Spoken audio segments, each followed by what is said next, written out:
Hello everyone, आपका स्वागत है आपके क्रैश कोर्स में।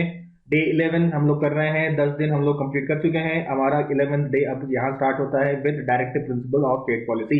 लास्ट क्लास में हम लोग ने देख लिया था फंडामेंटल राइट्स। अब हम लोग directive principle of state policy के बारे में पढ़ेंगे। ठीक है, सबसे पहला इंपॉर्टेंट क्वेश्चन जो हम लोग को पढ़ना होता है वो ये है कि आपके एग्जाम में कई बार पूछता है कि ये जो आपके सेंटेंसेस है ये किसने बोला। ठीक है, तो ये आपको पता होने चाहिए। तो कुछ कुछ इंपॉर्टेंट हम लोग डिस्कस करते हैं, जैसे कि सर आइवर जेनिंग्स, इन्होंने कहा डायरेक्टिव प्रिंसिपल्स एक पायस एस्पायरेशन है। उसके बाद नसरुद्दीन, इन्होंने बोला कि directive principle are no better than New Year's resolution which are broken on the 2nd of January। तो अगर आपसे बोले कि किसने डायरेक्टिव प्रिंसिपल को कंपेयर किया था with the New Year resolution, तो उसका आंसर होगा Nasruddin. Next, K C Wheare, K C Wheare ने कहा था the directive principles are a manifesto of aims and aspiration. तो केसी वियर के ये हैं directive principle manifesto of aims and aspiration. क्या एम्स एंड एस्पिरेशन होने चाहिए स्टेट के, उसके बारे में बात किया है इन्होंने।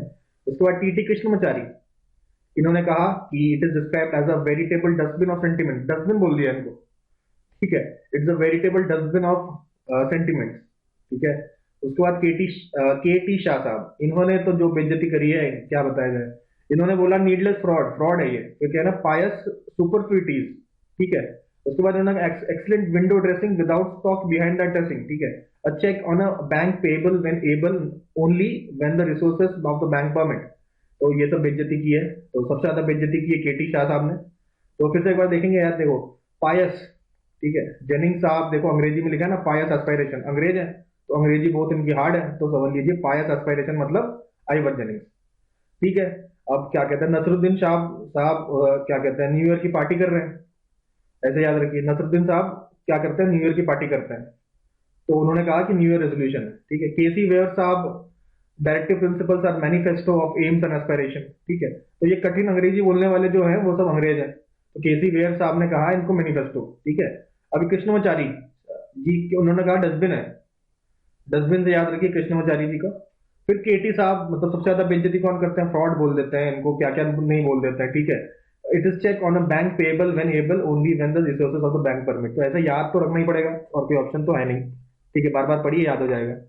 फिर नोबल फीचर बोला है किसने, तारीफ भी किया लोगों ने, ऐसी बात नहीं है। अंबेडकर साहब ने, डॉक्टर अंबेडकर ने बोला है कि ये भाई नोबल फीचर है। और डायरेक्टिव प्रिंसिपल फंडामेंटल राइट्स को सोल ऑफ द कॉन्स्टिट्यूशन भी बोला है उन्होंने। ये मतलब आर्टिकल 32 को भी बोला है, कॉन्स्टिट्यूशनल रेमेडीज को इन्होंने इसको ही बोला। ये दोनों मिलके भी सोल ऑफ कॉन्स्टिट्यूशन बोल दिया। उसके बाद कॉन्शियंस ऑफ कॉन्स्टिट्यूशन किसको बोला है। ठीक है, ये है ग्रैनवेल ऑस्टिन। ग्रैनवेल ऑस्टिन आपका, इन्होंने बोला कॉन्शियंस ऑफ द कॉन्स्टिट्यूशन। तो ये सारी चीजें याद तो रखनी पड़ेंगी, कोशिश करिए याद रखने की। 2-3 बार पढ़िए, ये सारी चीजें याद हो जाएंगी। और देखिए क्या क्या बात है भाई। डायरेक्टिव प्रिंसिपल जो है, आपसे बोला जाए कि ये कहाँ से आया है, पढ़ चुके ना हम लोग, आयरलैंड से आया हुआ है। ठीक है, दोबारा पढ़ लीजिए, याद हो जाएगा।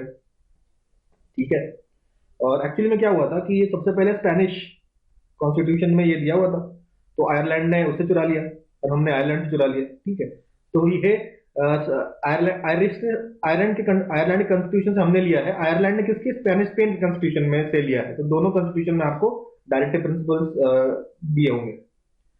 ठीक है, और दूसरी बात, डायरेक्टिव प्रिंसिपल क्या काम आता है। डायरेक्टिव प्रिंसिपल स्टेट में कुछ कुछ ऐसे मतलब फंडे लिखे हुए हैं, जो जो पॉइंट्स लिखे हुए हैं, तो वो जरूरी है वेलफेयर स्टेट बनाने के लिए।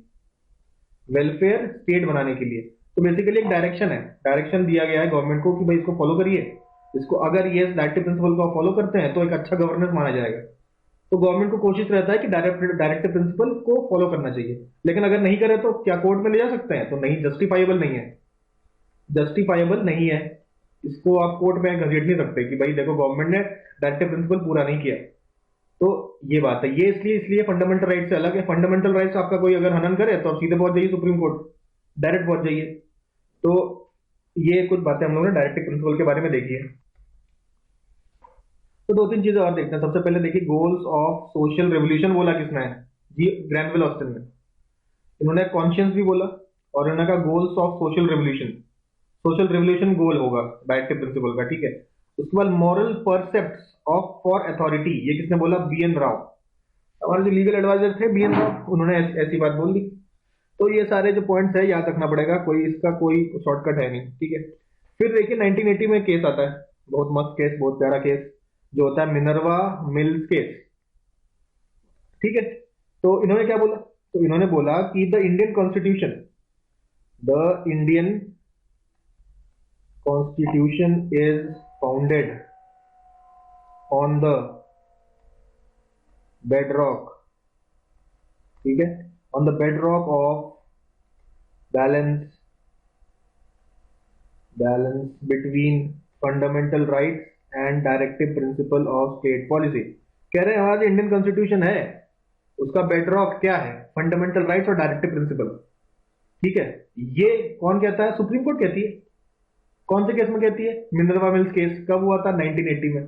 कह रहा fundamental rights and directive principle is the bedrock of Indian constitution. देखिए इतनी बड़ी बात कह दी, तो ये ध्यान में रखना है हमें। ठीक है, और कुछ अमेंडमेंट हुए हैं डायरेक्टिव प्रिंसिपल्स में, कुछ अमेंडमेंट हुए हैं। अरे आपके सर आर्टिकल तो बता दीजिए। ठीक है, आर्टिकल देख लीजिए भाई। तो ये आर्टिकल आपका 36 से लेके 51 तक आपका है, और सारे के सारे आपको याद होने चाहिए, कोई ऑप्शन नहीं है इसके, इसमें कोई आपको छूट मिलने वाली नहीं है कि सारे आपको याद होने चाहिए। ठीक है, अच्छा कुछ बातें, कुछ अमेंडमेंट हुए हैं इसमें, जैसे कि 42nd अमेंडमेंट हुआ था। कब हुआ था, 1976 में, ये तो सब जानते हैं, बच्चा बच्चा जानने लगा है। देखिए 44th कॉन्स्टिट्यूशनल अमेंडमेंट कब हुआ था, 1978 में हुआ था। ठीक है, ये भी सब जानते हैं। उसके बाद आपका 86 कॉन्स्टिट्यूशनल अमेंडमेंट हुआ था, ये भी 2002 में हुआ था। ठीक है, उसके बाद आपका 97 कॉन्स्टिट्यूशनल अमेंडमेंट हुआ था 2011 में, सब। ठीक है, तो ये चार पता होने चाहिए। अब आप बोलोगे कि देखिए ये तो अमेंडमेंट हो गए, इससे ऐड क्या हुआ आर्टिकल, तो याद रखिए 42nd से ऐड होता है 39A, इसके अलावा 43A और 48A। किस किस के ऊपर है, 39 किसके ऊपर है, फ्री लीगल एड पे, फ्री लीगल एड मिलनी चाहिए गरीबों को। ठीक है, बाय द गवर्नमेंट। उसके बाद फ्री लीगल एड के बाद आपका आता 43A। 43A इज वर्करों को मैनेजमेंट में हिस्सेदारी दीजिए। ठीक है, एक सोशलिस्ट आपका ये एजेंडा सेट कर रहा है कि वर्करों को आप मैनेजमेंट में हिस्सा दीजिए। 48A क्या बताता है, 48A बताता है कि आपका एनवायरनमेंट के ऊपर है। ठीक है, एनवायरनमेंट को बढ़िया बनाइए वाइल्ड लाइफ के लिए। तो ये आपके तीन ऐड होता है, 39A, 43A और 48 है। ठीक है, 44 में आपका केवल एक 38 ऐड होता है। 38 ऐड होता है जो कहता है कि भाई 83 लिख दिया मैंने, 38 यहाँ देखिए। 38 क्या कहता है, 38 कहता है कि इनइक्वालिटीज को कम करेंगे हम लोग, इनइक्वालिटीज को कम करेंगे। ठीक है, इनइक्वालिटीज को कम करेंगे किसमें, इनइक्वालिटीज इनकम में, स्टेटस में और फैसिलिटीज में और अपॉर्चुनिटीज में, इन चार चीजों में। कौन से, इनकम, स्टेटस, ठीक है, फैसिलिटीज और अपॉर्चुनिटीज, इसमें इनइक्वालिटीज हम लोग कम करेंगे, ऐसा 38 बोलता है। ठीक है, उसके बाद 86 सब लोग पढ़ चुके हैं, कई बार पढ़ चुके हैं। राइट टू एजुकेशन के बारे में यहाँ बात हो रही है, राइट टू एजुकेशन के बारे में बात होती है 86 में। तो 86 में अमेंडमेंट किसको करते हैं ये लोग, तो आपका ये अमेंड होता है आर्टिकल 45। अब 45 में पहले क्या लिखा था, पहले लिखा था कि आपका 6 से 14 साल के बच्चों को फ्री एंड कंपलसरी एजुकेशन। तो अब इसको तो अभी फंडामेंटल राइट बना दिया, तो अब आर्टिकल 45 की जरूरत नहीं है, बेकार हो गया ना, क्योंकि भाई जो मिलना था वो तो फंडामेंटल राइट बना के दे दिया, अब और क्या चाहते हो आप। तो फिर 45 में कुछ तो ऐड करना पड़ेगा, तो ये हटा दिया गया। ये जो फ्री एंड कंपलसरी एजुकेशन वाला सिस्टम था, इसको हटा के हम लोगों ने सीधा फंडामेंटल राइट बना दिया। तो उसके जगह 45 में क्या था, तो अब ये देखो यहाँ पे लिखता हूं, इस तरफ लिखता हूं, जगह खाली है जहां पे। तो 45th जो हमारा आर्टिकल है उसमें अब ये लोग early childhood care and education 0 से 6 ईयर्स का ये ऐड कर दिया गया 45 में। तो आई होप बात समझ में आ रही होगी, अमेंडमेंट करके क्या ऐड हुआ। उसके बाद 97 इज ऑन कोऑपरेटिव, याद रखिए ये आपका 43B ऐड होता है। देखिए 43 ये पहले ही ऐड हो चुका है यहाँ पे, ये वर्करों को मैनेजमेंट में काम दे रहे हैं। ठीक है, मैनेजमेंट में इन्वॉल्व करिए। उसके बाद 43B कहता है कि भैया कोऑपरेटिव सोसाइटीज को के बारे में है। ठीक है, आई होप ये सारी बातें एकदम ही प्रॉपर क्लियर हो गई हैं, अमेंडमेंट वगैरह। अब एक एक करके सारे डायरेक्टिव प्रिंसिपल्स हम लोग याद कर लेते हैं। ठीक है, अब हम लोग एक एक करके सारे डायरेक्टिव प्रिंसिपल्स को पढ़ डालते हैं। उससे पहले एक चीज और, बाबा साहब अम्बेडकर ने, डॉक्टर बी आर अम्बेडकर ने डिस्क्राइब किया था, किसको डिस्क्राइब किया था? Directive principle of state policy. क्या कहा था उन्होंने? कहा था कि ये तो आपका इंस्ट्रूमेंट ऑफ इंस्ट्रक्शन जैसा है, इंस्ट्रूमेंट ऑफ इंस्ट्रक्शन जैसा है। और ये इंस्ट्रूमेंट ऑफ इंस्ट्रक्शन क्या होते थे? ये आपका government of India act of 1935 में आपका इंस्ट्रूमेंट ऑफ इंस्ट्रक्शन का एक डेफिनेशन दिया गया। उसमें क्या होता था कि आपको गवर्नर जनरल जो होता था, गवर्नर जनरल या वाइसरॉय कह लीजिए, ठीक है, तो वाइसरॉय गवर्नर को, जो आपके प्रोविंसेस के गवर्नर को कुछ आपको आदेश दिया करता था। ये कुछ उसी की वजह से ही हो गया कि आपको गवर्नमेंट को एक आदेश मिल रहा है कि इसी के जैसे काम करिए। तो आजकल के गवर्नमेंट, जो अभी का इंडिया का गवर्नमेंट है, उसको आदेश कौन देगा? डीपीएसपी। एक तरीके से आदेश हो गया, यानी कि ये आपको फॉलो करेंगे। अच्छा, आदेश वर्ड थोड़ा गलत हो गया, ये वो गाइडलाइंस है जिसको फॉलो करना पड़ेगा। तो ये इंस्ट्रूमेंट ऑफ इंस्ट्रक्शन भी एक गाइडलाइंस था, और directive principle of state policy भी एक गाइडलाइंस है, जिसको इंडियन गवर्नमेंट को, गवर्नमेंट ऑफ इंडिया को फॉलो करना चाहिए। ठीक है, फॉलो करना चाहिए क्यों कह रहा हूं वो हम लोग समझेंगे अभी। ठीक है, क्यों क्यों कह रहा हूं? क्योंकि भाई ऑब्वियसली जस्टिफाइबल नहीं है ना, इसका जस्टिस नहीं मान सकते कि गवर्नमेंट ने ऐसा नहीं किया। गवर्नमेंट ने नहीं किया तो कोर्ट मत जाइए, लेकिन अगली बार वोट मत दीजिएगा। ठीक है, तो स्टार्ट करते हैं। सबसे पहला तो आर्टिकल 36 है ना। आर्टिकल 36 में कुछ नहीं है। इन्होंने कहा कि स्टेट की जो डेफिनेशन हम लोगों ने पढ़ी थी, कहां पढ़ी थी भाई? फंडामेंटल राइट्स पार्ट 3 में, वही सेम टू सेम डेफिनेशन है। तो वहां पे हम लोग पढ़ चुके हैं डेफिनेशन। क्या पढ़ा था हमने? सारी चीजें पढ़ी थी ना, कि लोकसभा, राज्यसभा यानी कि पार्लियामेंट, इसके अलावा स्टेट लेजिस्लेटिव असेंबली हो गया, उसके बाद लोकल बॉडीज हो गए। ठीक है, उसके बाद उनके बनाए हुए कानून और एग्जीक्यूटिव ऑर्डर से जो आपके डिफरेंट बॉडीज बनते हैं, तो और तो ये सारे आपके किसके अंदर आते हैं? स्टेट के अंदर आते हैं। तो ये डेफिनेशन हम लोग को क्लियर है। फिर नेक्स्ट बात कर लेते हैं हम लोग 37 की। 37 क्या कहता है? 37 बताता है आपका working of directive principle of state policy. ठीक है, ये बताता है कि it is fundamental in governance of state, किसी भी स्टेट के गवर्नेंस। अरे स्टेट का मतलब ये वाला स्टेट है, मतलब यूपी एमपी वाला स्टेट नहीं है। ये इस स्टेट को बता रहा है, जिसका जो डिफाइन कर चुका है ऑलरेडी 36 आर्टिकल में। तो उसके फंक्शनिंग करने का फंडामेंटल्स है। ये फंडामेंटल्स का क्या मतलब? यही गाइडलाइंस हो गया ना, ये गाइडलाइंस है जिसपे वर्क करना है। और क्या ऑब्जेक्टिव होगा इसका? तो इसका ऑब्जेक्टिव भी बहुत इजीली क्लियर है। Social economical justice, social economical justice इसका ऑब्जेक्टिव है। ठीक है, और ये चाहते हैं इंडिया को एक वेलफेयर स्टेट बनाने का, वेलफेयर स्टेट बनाने का। दूसरी बात यहां पे ये भी समझ में आया कि हमने कहा कि कोर्ट में तो जा नहीं सकते आप। ठीक है, उसके बाद they are fundamental for running the country, ये फंडामेंटल होते हैं कंट्री को रन करने के लिए। और स्टेट की ड्यूटी है ये कि इसको इंप्लीमेंट करें। फंडामेंटल होते हैं रनिंग, गवर्नमेंट रन करने के लिए, और ये स्टेट की ड्यूटी है कि इसका पालन किया जाए। लेकिन अगर नहीं होता है तो कोर्ट में आप नहीं जा सकते। तो ये सारी बातें बताई गई हैं आर्टिकल 37 में। ठीक है, फिर आते हैं 38 पे आते हैं। 38 अभी भी पढ़ा ना हमने, 38 पढ़ा कि 44th में आपका 44th कॉन्स्टिट्यूशनल अमेंडमेंट एक्ट में आपका 38 ऐड हुआ। इसमें क्या बताया गया है? इसमें बताया गया है कि सोशल ऑर्डर मेंटेन करना आपका गवर्नमेंट का काम है, मेंटेन करना चाहिए। साथ ही साथ इनइक्वालिटी को कम कीजिए। ये इनइक्वालिटी वाला पॉइंट आपका ऐड होता है विथ 44th कॉन्स्टिट्यूशनल अमेंडमेंट। ठीक है, नेक्स्ट 39 आ जाते हैं हम लोग। 39 पे हम लोग चर्चा करते हैं। ठीक, अब बात करते हैं हम लोग 39 की। 39 में क्या बताया गया है कि जो भी रिसोर्सेस है गवर्नमेंट के, उसको कॉमन गुड के लिए यूज कीजिए आप। ठीक है, पहली बात। दूसरी बात, भाई सबको लाइवलीहुड प्रोवाइड होना चाहिए ना, एडिक्वेट मीन्स ऑफ लाइवलीहुड। सबको जीवन यापन के एडुकेट मीन्स मिलने चाहिए।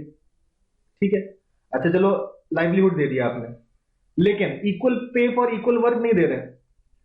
इक्वल काम के लिए किसी को ज्यादा किसी को कम, ऐसा भेदभाव भी नहीं होना चाहिए। मतलब ठीक है आप एम्प्लॉयमेंट दीजिए बिना भेदभाव के, equal pay for equal work. चलो आपने अभी जॉब भी दे दी, equal pay for equal work भी दिया, इसका मतलब ये नहीं कि आपका हेल्थ और स्ट्रेंथ निचोड़ लें। मतलब वर्कर्स को इतना काम करवाओ कि उसका उनका हेल्थ खराब हो जाए, उनका स्ट्रेंथ खत्म हो जाए। किसका? वर्कर्स का। ऐसा आप नहीं करेंगे। आप मेक श्योर करना है कि इसको आप प्रिवेंट करेंगे, स्ट्रेंथ और हेल्थ का ऑफ वर्कर्स को आप प्रिवेंट करेंगे। और उसके बाद आपका हेल्थ और डेवलपमेंट ऑफ चिल्ड्रन के पर भी बात करेंगे। चाइल्ड चिल्ड्रन के health, opportunities for health and development of children, ठीक है, ये भी आपको ध्यान में रखना है। तो ये 39 हो गया, काफी बड़ा है, लेकिन इसको ये ध्यान में रखेंगे। 39 ये तो बहुत आसान है। फ्री लीगल एड प्रोवाइड करिए, फ्री लीगल एड प्रोवाइड करिए टू द पुअर।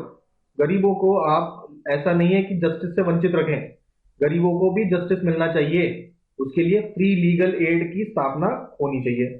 फिर आते हैं 41st पे। 41st पे आपको बोला गया है कि आप प्रोवाइड करिए वर्क, वर्क प्रोवाइड करना है आपको, एजुकेशन प्रोवाइड करना है आपको, वर्क प्रोवाइड करना है, एजुकेशन प्रोवाइड करना है, और पब्लिक असिस्टेंस। पब्लिक असिस्टेंस आप बोलोगे ये तो यार यही वाली बात होगी कि भाई लाइवलीहुड तो यहां भी प्रोवाइड करना 39 में, लेकिन ये अलग है। इसमें आपको वर्क प्रोवाइड करना है किसको? ओल्ड को, ओल्ड पीपल को, सिक पीपल को, और डिसेबल्ड पीपल को। डिसेबल्ड पीपल को भी वर्क मिलना चाहिए, और अनएम्प्लॉयमेंट को, अनएम्प्लॉयड अनएम्प्लॉयड जो लोग हैं उनको भी आप वर्क प्रोवाइड करेंगे। ठीक है, इनको वर्क मिलना डिफिकल्ट है भाई, ओल्ड लोगों, सिक लोगों को, लेकिन गवर्नमेंट का काम है इनको प्रोवाइड हो, वर्क प्रोवाइड हो, साथ साथ इनका एजुकेशन का भी ध्यान दे। और पब्लिक असिस्टेंस, इनको असिस्ट करिए आप। ठीक है भाई, ये सारा काम होना चाहिए आपका, आपके गवर्नमेंट का। ठीक है, तो 39 और 41 में काफी बातें हम लोग को समझ में आ गई कि भाई पहली बात तो सबको काम मिले, और ये है स्पेशल केस कि ओल्ड, सिक और डिसेबल्ड और अनएम्प्लॉयड लोगों को काम मिले ज्यादा। ठीक है, उसके बाद 42nd आपका आता है कि कंडीशन ऑफ वर्क कैसा है। कंडीशन ऑफ वर्क के बारे में बात करते हैं। कंडीशन ऑफ वर्क, चलो काम भी मिल गया, इक्वल पे भी मिल गया, ठीक है, लेकिन वहां पे टॉयलेट ही नहीं है, या पानी नहीं मिलता है, या छत टपक रही है, या सेफ एनवायरनमेंट नहीं है, तो कंडीशन ऑफ वर्क भी प्रॉपर होना चाहिए। कैसा होना चाहिए? जस्ट होना चाहिए और ह्यूमेन होना चाहिए। ये दो वर्ड्स यूज किए गए हैं, जस्ट एंड ह्यूमेन। ठीक है, इसके साथ साथ इन्होंने कहा कि अगर महिलाएं हैं तो महिलाओं को 6 मंथ का मैटरनिटी रिलीव भी मिलना चाहिए। ये आपका 42nd है। ठीक है, तो यहां तक आई होप बात समझ में आई होगी। अब हम लोग 43rd पे आते हैं। 43rd थोड़ा सा बड़ा है, इसको समझते हैं। तो आते हैं हम लोग 43 पे। ठीक है, ये सारे हम लोग कंप्लीट करते हैं। तो 43 में कहा गया है कि वर्कर्स को, किसको? वर्कर्स को आप लिविंग वेजेस देंगे। ठीक है, इसके अलावा उनके स्टैंडर्ड ऑफ लिविंग का भी हमको ध्यान में रखना है। ठीक है, साथ में उनको सोशल और कल्चरल अपॉर्चुनिटीज मिलनी चाहिए। ठीक है, तो वर्कर्स को कहिए कि पैसा वैसा मिले, वेजेस मिले, उनकी स्टैंडर्ड ऑफ लिविंग बढ़िया हो, और सोशल और कल्चरल अपॉर्चुनिटीज, भाई त्योहार मनाना है, दिवाली मनाना है, होली मनाना है, उन सब के लिए भी उनको आप वो करिए, प्रोत्साहन दीजिए, हेल्प करिए। ठीक है, तो ये बात हो गई। ठीक है, next cottage industries. Cottage industries, तो दोनों, ये जो वर्कर्स वाला है ये हम देख रहे हैं एक सोशलिस्ट कॉन्सेप्ट है, और कॉटेज इंडस्ट्री जो है ये गांधीयन है। ठीक है, अभी हम लोग पढ़ेंगे। तो ये जो डायरेक्टिव प्रिंसिपल्स हैं बेसिकली 3 प्रकार के हो सकते हैं भाई, या तो सोशलिस्ट हो सकते हैं, या तो गांधीयन हो सकते हैं, या एक और है आपका liberal intellectual principles, LIP, liberal intellectual principles. ठीक है, या LIP हो सकता है। ठीक है, तो आपको देख के पता चलना चाहिए कि ये गांधीयन है कि सोशलिस्ट है। ठीक है, तो ये क्या है? सोशलिस्ट है, देखने पता चल रहा है, वर्कर्स के बारे में बात कर रहे हो तो सोशलिस्ट है। अब ये कॉटेज इंडस्ट्रीज, गांधी जी आपके कॉटेज इंडस्ट्री पे काफी फोकस करते थे, तो भाई ये आपका गांधीयन हो जाएगा। ठीक है, तो ये फिर से डिस्कस करेंगे, चिंता वाली कोई बात नहीं है, अभी साथ में साथ समझ लीजिए। ठीक है, फिर इसका एक पूरा लिस्ट बना के मैं दूंगा कि कौन से गांधीयन है और कौन से वर्कर्स है, उससे रिवीजन भी हो जाएगा हमारा। तो साथ बने रहिए। ठीक है, और याद करते रहिए जो जो मैं बताता जा रहा हूँ। ठीक है, 43A ये बताता है कि जो वर्कर्स हैं उनको आप मैनेजमेंट में ऐड करिए, ये तो हमने देख लिया ना, ये तो हमारा अभी एक अमेंडमेंट भी हुआ था 43A वाला, जो कि 42nd अमेंडमेंट था। तो आई होप आप लोगों को याद रहा आ रहा होगा, दिस इज 42nd अमेंडमेंट। उसके बाद अच्छा, ये जो वर्कर को मैनेजमेंट में ऐड करने वाला, ये सोशलिस्ट होगा कि गांधीयन होगा? तो सीधी सीधी बात है, जहां भी वर्कर्स के बारे में बात होती है, लेबर के बारे में बात होती है, वो सोशलिस्ट हो जाता है। अब नेक्स्ट, उसके बाद कोऑपरेटिव्स। कोऑपरेटिव्स की अगर बात करते हैं तो कोऑपरेटिव्स बनाना, उसको फॉर्म करना, उसका फंक्शन, उसका कंट्रोल, उसके मैनेजमेंट का कंट्रोल, इन सब के बारे में बात करता है 43B। ठीक है, अब ये आपका 97 कॉन्स्टिट्यूशनल अमेंडमेंट से हमारा ये ऐड होता है 43B। ठीक है, आई होप इतनी बातें हम लोग को समझ में आ रही होगी। तो अब ये बताइए, कोऑपरेटिव गांधीयन है कि सोशलिस्ट है? तो गांधीयन है ये भी। गांधी जी ने आपने कॉटेज इंडस्ट्री के बारे में बताया और आपके कोऑपरेटिव्स के बारे में बताया। तो देख सकते हैं जो 43rd वाला आपका आर्टिकल है, ये आपका गांधीयन भी है और सोशलिस्ट भी है। ठीक है, याद रखने में हेल्प होगा इसमें। ठीक है, 44 बहुत आसान है। ठीक है, याद रखिए यूसीसी, 2 बार 4 आता है, 2 बार C आता है। ठीक है, यूसीसी यूनिफॉर्म सिविल कोड के बारे में बात हो रही है। 45 हमने डिस्कस किया, early childhood care and education, आपका 0 से लेकर 6 साल तक के बच्चों के लिए। पहले इसमें 6 से 14 साल के बच्चों तक का था, जो कि शिफ्ट करके हम लोग फंडामेंटल राइट्स में ले गए हैं। तो आई होप ये बात हम लोग डिस्कस कर चुके हैं। ठीक है, फिर आता है 46, हम लोग एजुकेशन और जो इकोनॉमिक इंटरेस्ट ऑफ एससीज और एसटीज के आपके एजुकेशन और उनके इकोनॉमिक इंटरेस्ट पर ध्यान दिया जाएगा। ठीक है, तो ये बात हो जाती है। उसके बाद 47th हम लोग बात करते हैं पब्लिक हेल्थ की, न्यूट्रिशन की, स्टैंडर्ड ऑफ लिविंग की। ठीक है, उसके बाद अल्कोहल पे बैन लगाया जाए, मतलब अल्कोहल का कम कंजम्पशन हो, और काउ की किलिंग पे बैन लगाया जाए। तो ये सब भी 47th आपके आता है। तो ये अल्कोहल और काउ वाला क्या हो गया? ये तो गांधीयन हो गया। अल्कोहल और ये वाला तो आपका गांधीयन प्रिंसिपल हो गया, तो इसमें तो कोई समस्या वाली बात है नहीं। और बाकी जो आपका ये पब्लिक हेल्थ वगैरह है, ये आपका सोशलिस्ट हो गया। तो इसमें भी सोशलिस्ट है, तो ये सोशलिस्ट में भी आएगा, गांधीयन में भी आएगा। गांधीयन हो गया। ठीक है, नेक्स्ट 48 आपका एग्रीकल्चर एनिमल हस्बेंड्री के ऊपर है। 48 is about agriculture and animal husbandry on modern line. ठीक है, तो ये भी क्या हुआ, 48 भी हमें समझ में आ रहा है कि this is also this is not Gandhian, also not socialist. ठीक है, एग्रीकल्चर और एनिमल हस्बेंड्री को डेवलप करना गांधी जी ने नहीं बताया था, ये आपका LIP है, यानी कि लिबरल इंटेलेक्चुअल प्रिंसिपल। ठीक है, उसके बाद आता है 49th ये है, आपको प्रोटेक्ट करना है। किसे प्रोटेक्ट करना है? मॉन्यूमेंट्स को, जो भी मॉन्यूमेंट्स हैं और ऑब्जेक्ट्स ऑफ नेशनल इंपॉर्टेंस के जो ऑब्जेक्ट्स हैं, उसको प्रोटेक्ट करना है। ठीक है ना, तो ऐसे ही सब लोग जो एक्चुअली ये नेचुरल इंपॉर्टेंस की जगह जाके लोग ऐसे हार्ट वार्ट बना के चले आते हैं ना, ये सब काम नहीं करना है। ये सब बिल्कुल करना नहीं है। प्रोटेक्ट करेंगे आप इसको, किसको कोई ऐसा डिफेंस करते हुए पकड़ लीजिए तो उसको बताइए कि ये नहीं करना है। ठीक है, अच्छा, दूसरी बात, जुडिशरी और एग्जीक्यूटिव को अलग रखना है, डिफरेंट रखना है, एक दूसरे से डिफरेंट अलग रखना है। तो ये भी आपका क्या है, लिप हो गया। और इंटरनेशनल पीस और सिक्योरिटी बनाया, ये भी आपका लिप हो गया, लिबरल इंटेलेक्चुअल प्रिंसिपल।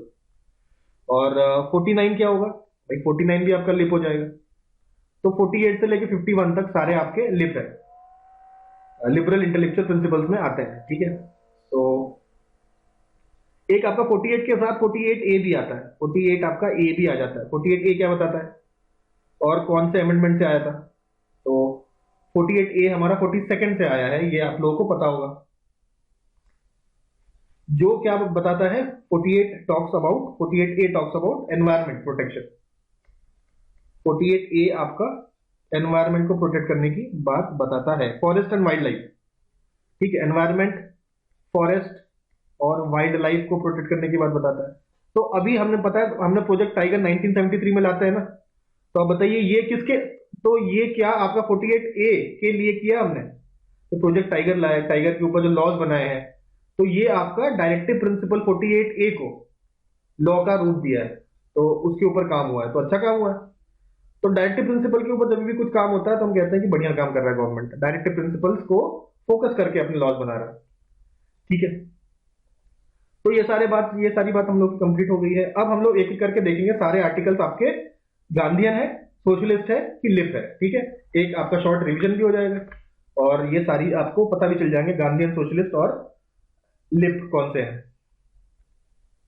ठीक है, तो ये सारे आर्टिकल्स हमने साथ में लिख दिए हैं। अच्छा, एक चीज आर्टिकल लिखते लिखते मुझे ध्यान आया कि एक हम भूल चुके थे, 40 नहीं पढ़ा था हमने।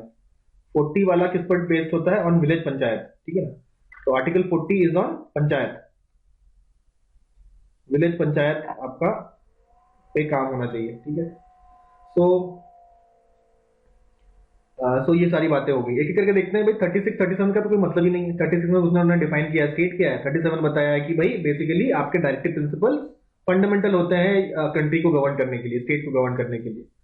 तो उसमें तो हम कैटेगराइजेशन नहीं करेंगे। 38 पे आते हैं भाई। 38 क्या बताता है? इक्वलिटी कम करना है। तो इनइक्वलिटी कम करना है का मतलब क्या है? सोशलिस्ट हो गया ना, सीधे से समझ में आ रहा है। 39 क्या था? 39 याद करिए। 30 का 9 आपको बहुत सारी बातें बताता था कि लाइवलीहुड हो, ठीक है, और आपका सबको बराबर equal pay for equal work मिले। ठीक है, आप हेल्थ और स्ट्रेंथ को आप मिसयूज नहीं करेंगे। तो ये सारी बातें थी। हेल्थ के बाद ध्यान देंगे, बच्चों का, वर्कर्स का। ठीक है, और इक्विटेबल डिस्ट्रीब्यूशन करेंगे। इतनी बड़ी बात कहती है इक्विटेबल डिस्ट्रीब्यूशन ऑफ वेल्थ, तो ये सोशलिस्ट कंसेप्ट है, सुन के पता चल रहा है। 39A फ्री लीगल एड, किसके लिए? गरीबों के लिए। तो सबको बराबर करना, गरीबों को उत्थान करना, यही तो सोशलिज्म है। तो सोशलिस्ट है बिल्कुल। उसके बाद 40 विलेज पंचायत। तो विलेज पंचायत के बारे में गांधी जी के बड़े ही स्ट्रॉन्ग मत हुआ करते थे, तो ये गांधीयन है। उसके बाद 41st फिर वही सेम चीज, जो ओल्ड है, सिक है, डिसेबल्ड है, अनएम्प्लॉयड है, उनको आप एम्प्लॉयमेंट दीजिए, एजुकेशन दीजिए, उनका उत्थान करिए, ऑब्वियसली सोशलिस्ट। उसके बाद 42nd आते हैं हम लोग। 42nd है आपका just and human condition of work. तो लेबर्स की बात हो रही है ना, जस्ट एंड ह्यूमन कंडीशन किसका? लेबर्स का। और मैटरनिटी लीव की बात हुई यहाँ पे, तो ऑब्वियसली ये भी सोशलिस्ट है। फिर 43 आता है। 43 में देखिए स्टार लगाया हुआ है। क्यों स्टार लगाया हुआ है? ये सोशलिस्ट भी है, गांधीयन भी है। कैसे? जब आप कोऑपरेटिव्स की बात करते हैं तो गांधीयन हो गया। कोऑपरेटिव नहीं, सॉरी, कॉटेज इंडस्ट्रीज, तो गांधीयन हो गया। उसके बाद जब आप लोग लिविंग वेज की बात करते हैं, स्टैंडर्ड ऑफ लिविंग की बात करते हैं, सोशल और कल्चरल अपॉर्चुनिटीज के बारे में बात करते हैं, किसकी? वर्कर्स की। जहां वर्कर्स की बात है जो सोशलिज्म है। ठीक है, उसके बाद 43A आप खुद बताइए। वर्कर को मैनेजमेंट में पार्ट लेना है, तो वर्कर को मैनेजमेंट में पार्ट लेना है, वर्कर्स की बात हुई, सोशलिज्म की, सोशलिस्ट है ये। उसके बाद 43B कोऑपरेटिव्स। तो गांधी जी ने कोऑपरेटिव्स के बारे में ही बात करी थी, कॉटेज इंडस्ट्रीज के बारे में तो की थी, और कोऑपरेटिव्स को डेवलप करने पे गांधी जी ने जोर दिया, तो गांधीयन हो गया। 44th है आपका यूसीसी। यूसीसी ना सोशलिस्ट है ना गांधीयन है, तो क्या होगा? Liberal intellectual principle. ठीक है, उसके बाद आपका 45th आता है। 45th हमें एजुकेशन के बारे में इन्होंने बताया। ठीक है, तो एजुकेशन भी आपका गांधीयन नहीं है, सोशलिस्ट नहीं है, तो ये हो जाएगा आपका, ये भी लिप हो जाएगा आपका। चाइल्ड केयर के बारे में। ठीक है ना, तो चाइल्ड केयर के बारे में एज ए सोसाइटी की बात नहीं कर रहे, इंडिविजुअल चिल्ड्रन के डेवलपमेंट की बात कर रहे हैं, तो सोशलिज्म नहीं है ये। ठीक है, तो ये आपका LIP हो जाएगा। तो ये सब आपको कॉन्सेप्ट बता रहा हूं ताकि याद करने में आसानी हो। ठीक है, तो आप देख के बता सकते हैं कि कंसेप्ट आपका सोशलिज्म है, गांधीयन है कि लिप है। ठीक है, 46 याद करिए क्या था। 46 में इन्होंने बताया था कि इकोनॉमिक इंटरेस्ट ऑफ SC और ST की बात कर रहे हैं। तो SC और SC के सोशल जस्टिस के लिए क्या गांधी जी ने काफी काम किया था? हरिजन उत्थान के लिए। तो यस, ये गांधीयन प्रिंसिपल हो जाता है। 47 में देखिए फिर स्टार मार्क। 47 में आपके दो हैं, गांधीयन भी है ये और सोशलिस्ट भी है। कैसे? याद करिए, जब हम लोग बात करते हैं 47 की और बात करते हैं पब्लिक हेल्थ की, ठीक है, न्यूट्रिशन की, तो ये सोशलिज्म हो गया। पब्लिक हेल्थ मतलब इन जनरल सब लोग हेल्दी रहे, सबको न्यूट्रिशियस खाना वाना मिले, तो ये सोशलिज्म का कॉन्सेप्ट हो गया। लेकिन जब हम कहते हैं कि काऊ का स्लॉटर रोकना है और जो आपके अल्कोहलिक ड्रिंक्स हैं उसका कंजम्पशन कम से कम होना चाहिए, तो ये कंसेप्ट आपके गांधी जी के थे, तो ये भी गांधीयन हो गया। देन कम्स आखिरी के चार, 48 और 48A। 48A तो एनवायरमेंट के ऊपर है, तो ऑब्वियसली लिप है ये। उसके लिप मतलब ना सोशलिस्ट ना गांधीयन, लिबरल इंटेलेक्चुअल प्रिंसिपल। 48 पे आते हैं। 48 इन्होंने कहा एग्रीकल्चर, एनिमल हस्बेंड्री, टेक्नोलॉजी की बात कर रहे हैं, डेवलप करना एग्रीकल्चर के लिए, एनिमल हस्बेंड्री प्रॉपर करना, तो ये भी आपका सोशलिस्ट तो नहीं है, गांधीयन भी नहीं है, तो ये लिप आ जाएगा। और आखिरी के 4 मैंने वैसे ही बताए सारे आपके लिबरल इंटेलेक्चुअल प्रिंसिपल्स, ठीक है। 49 क्या था? 49 आपका था कि हमें प्रोटेक्ट करना है अपने मॉन्यूमेंट्स को, नेशनल इंपॉर्टेंस के चीजों को, ये भी लिप है। 50 भी आपका लिप है, क्या? जुडिशरी और एग्जीक्यूटिव को अलग रखिए। 51 क्या? इंटरनेशनल पीस, ये भी आपका लिप है। तो इसी तरीके से हमने सारे जितने भी डायरेक्टिव प्रिंसिपल्स हो उनको 3 आपको पार्ट में तोड़ दिया, चाहे वो सोशलिज्म है, गांधीयन है या लिप है। तो आई होप ये आप लोगों को बिल्कुल याद भी हो गया, समझ में आ गया होगा। नेक्स्ट टॉपिक पर भी बढ़ेंगे हम लोग ऑन फंडामेंटल। अब ये कुछ और आपके इंपॉर्टेंट सेइंग्स हैं, ये सेइंग्स वाला पोर्शन खत्म करते हैं 5-10 मिनट में, फिर हम लोग फंडामेंटल ड्यूटीज पे जाएंगे, ठीक है। तो इमरजेंसी प्रोविजन के बारे में कुछ हमारे जो कॉन्स्टिट्यूशन के ज्ञाता लोग हैं उन्होंने कुछ कुछ बात कही है। ये हमारे कुंजरू साहब, HN कुंजरू, नाम याद आ रहा होगा आपको? अगर आपको नाम याद आ रहा होगा तो बताइए कहाँ याद आ रहा होगा। कमेंट में लिख सकते हैं आप चाहे तो ये आपका जो लिंग्विस्टिक कमेटी बनी थी उसमें आप देखिए कुंजरू जी का नाम मिलेगा आपको। फजल अली कमेटी में कुंजरू साहब भी थे, ठीक है। सो एक बार चेक कर लीजिए, गलत तो नहीं कह रहा, ठीक है। अगर सही कह रहा हूँ तो भाई लिखिए आपकी सही कह रहे हैं सर आप, ठीक है। अगर गलत कह रहे हैं तो हमें सही करिए, ठीक है। तो कुंजरू साहब थे ये। तो कुंजरू साहब ने कहा था the financial emergency provision poses a serious threat to financial autonomy of states. मतलब कहा ये तो स्टेट्स के लिए बहुत घातक है। तो ये घातक काम आज तक तो कभी हुआ नहीं, ठीक है। तो कुंजरू साहब लेकिन डर रहे थे कि ऐसा हो जाएगा तो स्टेट्स के तो आपके फाइनेंशियल ऑटोनॉमी के लिए घातक हो जाएगा। फिर आते हैं सर अलादी कृष्ण स्वामी अय्यर, ये भी फेमस है, आपको पता होना चाहिए कि ये कॉन्स्टिट्यूएंट असेंबली के पार्ट थे और also part of the drafting committee. तो इन्होंने कहा कि जो emergency provision of Indian constitution, the very life and breath of the constitution, ये लाइफ एंड ब्रेथ है कॉन्स्टिट्यूशन का इमरजेंसी प्रोविजन। तो अब भाई कॉन्स्टिट्यूशन बनाने वाले हैं तो थोड़ी बहुत वो कहेंगे ही अपने कॉन्स्टिट्यूशन के बारे में, अच्छी बात है। तो ये अलादी कृष्ण स्वामी अय्यर ने कहा था life and breath. Mahavir Tyagi ji, Mahavir Tyagi ji इन्होंने कहा था कि ये एक सेफ्टी वॉल्व की तरह काम करेगा। Safety valve in the sense कभी अगर बहुत ज्यादा दिक्कतें आ जाए तो सेफ्टी वॉल्व हेल्प करता है आपको, तो ये सेफ्टी वॉल्व की तरह काम करेगा, ठीक है। और कृष्णमाचारी जी ने तो ये कह दिया कि ये जो है आपका कॉन्स्टिट्यूशनल डिक्टेटरशिप है। पीटी कृष्णमाचारी जी ने ऐसा कह दिया, ठीक है। सो कृष्णमाचारी जी ने नेगेटिव कमेंट दिया, बाकी सबने पॉजिटिव कमेंट ही दिया है। अच्छा, गुंजरू साहब ने भी नेगेटिव दिया, तो नेगेटिव वाला याद कर लीजिए। ये सब क्यों डिस्कस कर रहा हूँ मैं नेगेटिव, ये सब इधर उधर की बातें मैं इसलिए करता हूँ ताकि याद रहे, केवल पढ़ दूंगा तो शायद भूल जाएंगे, ठीक है। तो नेगेटिव 2 हैं, कुंजरू साहब और कृष्णमाचारी जी। लेकिन अय्यर साहब, अलादी कृष्ण स्वामी अय्यर जी ने कहा है लाइफ एंड ब्रेथ, और महावीर त्यागी जी ने कहा है सेफ्टी वॉल। कुंजरू साहब ने कहा है दिक्कत हो जाएगी स्टेट के लिए, और कृष्णमाचारी ने कहा डिक्टेटरशिप है भाई, ये तो बिल्कुल ही गलत है। तो ऐसा कुछ बातें इमरजेंसी प्रोविजन के बारे में बताया गया। Emergency provision already last class मतलब कुछ क्लास पहले पहले कुछ लेक्चर्स में हम लोग कवर कर चुके हैं, फिर से मौका मिलेगा तो कवर करेंगे, ठीक है। अभी आगे बढ़ते हैं, उसके बाद प्राइम मिनिस्टर के बारे में बात करते हैं। तो प्राइम मिनिस्टर के बारे में बहुत लोगों ने बहुत अच्छी अच्छी बातें करी हैं, देखें। सबसे पहले विलियम वर्नर हार्टकोट साहब थे, ठीक है। इनके नाम पे एक HBTU का कॉलेज भी है, हार्टकोट बटलर कॉलेज कानपुर में, ठीक है। तो इन्होंने कहा है कि ये तो मून है, सारे स्टार्स के बीच में मून है, ठीक है। जैसे छोटे छोटे से टिमटिमाते हुए तारे हैं, उनके बीच में एक चमकता हुआ जो मून है ना, नाइट स्काई में मून सबसे ज्यादा प्रोमिनेंट होता है। तो इन्होंने कहा कि ये तो प्राइम मिनिस्टर है, इसके आसपास बाकी सितारे हैं जो आसपास टहल रहे हैं इसके, लेकिन ये तो मून है, ठीक है। तो हार्टकोट साहब अपना मून कह दिए। उसके बाद जेनिंग्स, हर जगह आपको जेनिंग्स जी क्या तो कुछ ना कुछ तो मिलता ही मिलता है।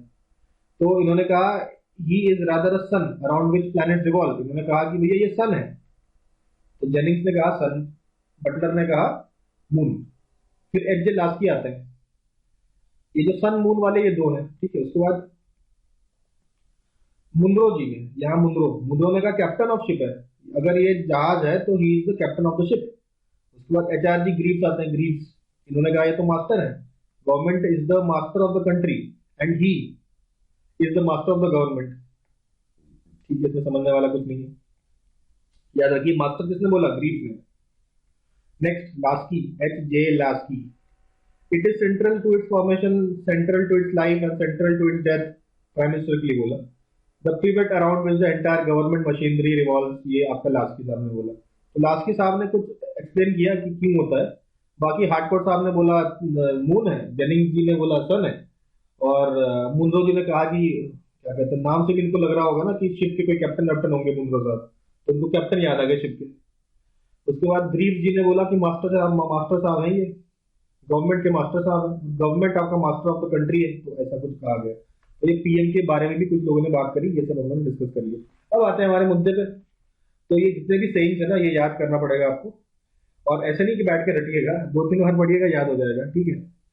ज्यादा समय नहीं लगाना है, 2-3 बार पढ़ के याद हो जाए तो ठीक, नहीं तो आगे बढ़ जाइए, कुछ समय बाद याद हो ही जाएगा इसको, ठीक है। अब बात करते हैं फंडामेंटल ड्यूटीज।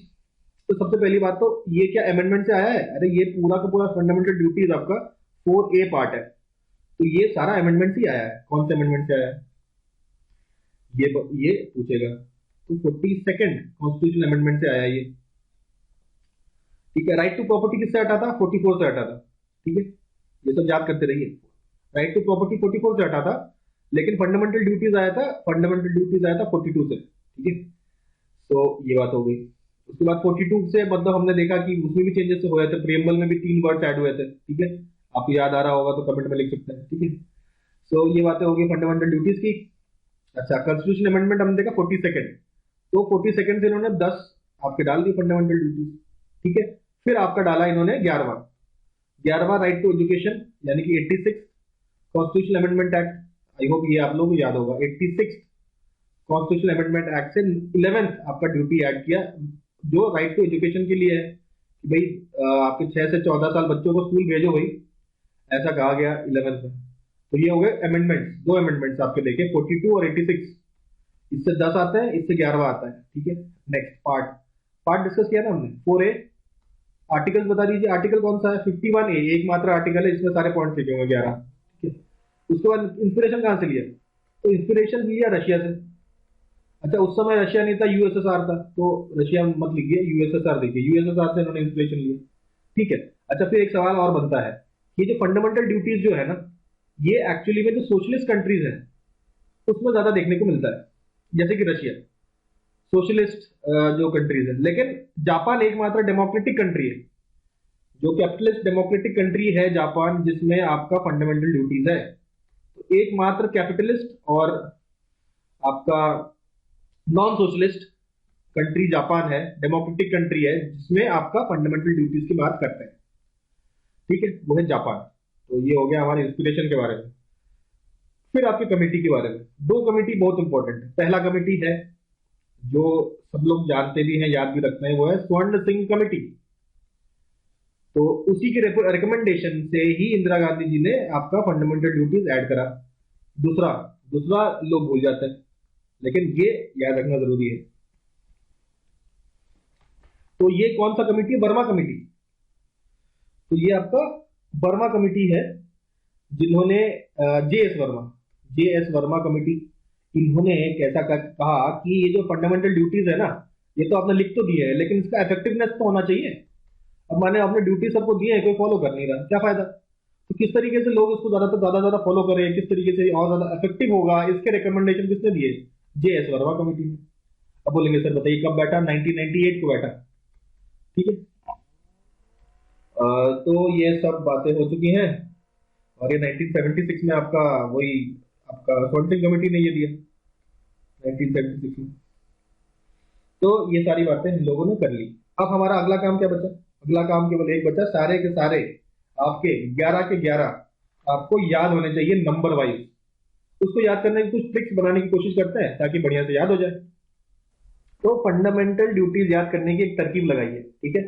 इससे आई होप आप लोगों को सब याद हो जाएगा, ठीक है। अब यहाँ पे 10-11 फंडामेंटल राइट्स हैं, एक एक करके देखेंगे कंसेप्ट वाइज। देखिए, पहले पहले 1 और 2। अरे कंसेप्ट क्या है, इसको याद करना है पीसीएस के लिए, उसका टेक्निक है, ठीक है। इसमें कुछ भी समझने वाला नहीं है, ठीक है। तो पहला 1 और 2 एक साथ पढ़ेंगे, फिर हम लोग 3 और 4 एक साथ पढ़ेंगे, फिर हम लोग 5 एक साथ पढ़ेंगे, फिर 6, 7 और 9, देखिए 8 गायब कर दिया मैंने, क्यों गायब किया बताऊंगा। और 8, 10 एक साथ पढ़ेंगे, और फाइनली हम लोग 11 पढ़ेंगे, ठीक है। स्टार्ट करते हैं। तो भाई सबसे पहले और दूसरे में ना इन्होंने कहा कि किसको इज्जत देनी है, रेस्पेक्ट किसको देना है। तो किसको इज्जत इज्जत देंगे आप? सबसे पहले इन्होंने कहा कि हमें इज्जत देनी है किसको? कॉन्स्टिट्यूशन को इज्जत देंगे, ठीक है। और किसको इज्जत देंगे हम लोग? नेशनल फ्लैग को इज्जत देना ही है, सबसे रिस्पेक्टेबल नेशनल फ्लैग। और नेशनल एंथम को भी रेस्पेक्ट देंगे हम लोग। तो अगर आप इंडिया के सिटीजन हैं तो भाई इन तीन चीजों को इज्जत दीजिए आप, ठीक है। और किस चीज को इज्जत दे सकते हैं? तो इसके साथ साथ आपको इज्जत देना है कि जो भी आइडियल्स हैं, आइडियल्स है of freedom struggle. Freedom struggle इतना स्ट्रगल किया हम लोगों ने, तो फ्रीडम स्ट्रगल के जो आइडियल्स को आप याद रखिएगा, भूलिएगा नहीं। तो ये हमने देखा कि कौन सी दो चीजों को इज्जत देनी है, पहले कॉन्स्टिट्यूशन, नेशनल फ्लैग और नेशनल एंथम, और आइडियल्स ऑफ जो फ्रीडम स्ट्रगल है उसको फॉलो करेंगे हम लोग, फॉलो करेंगे और चेरिश करेंगे। एक्चुअली लिखा है फॉलो करेंगे चेरिश करेंगे, हमने थोड़ा रेस्पेक्ट वाले ताकि याद रहे, ठीक है। आइडियल्स ऑफ फ्रीडम स्ट्रगल को फॉलो करेंगे चेरिश करेंगे, तो ये हमने दो चीजों को फुल इज्जत दी। अब केवल इज्जत देने से काम नहीं होता ना, कुछ करोगे तो, ठीक है। तो आपको कुछ करना है, फिर क्या करना है भाई? प्रोटेक्ट करेंगे आप।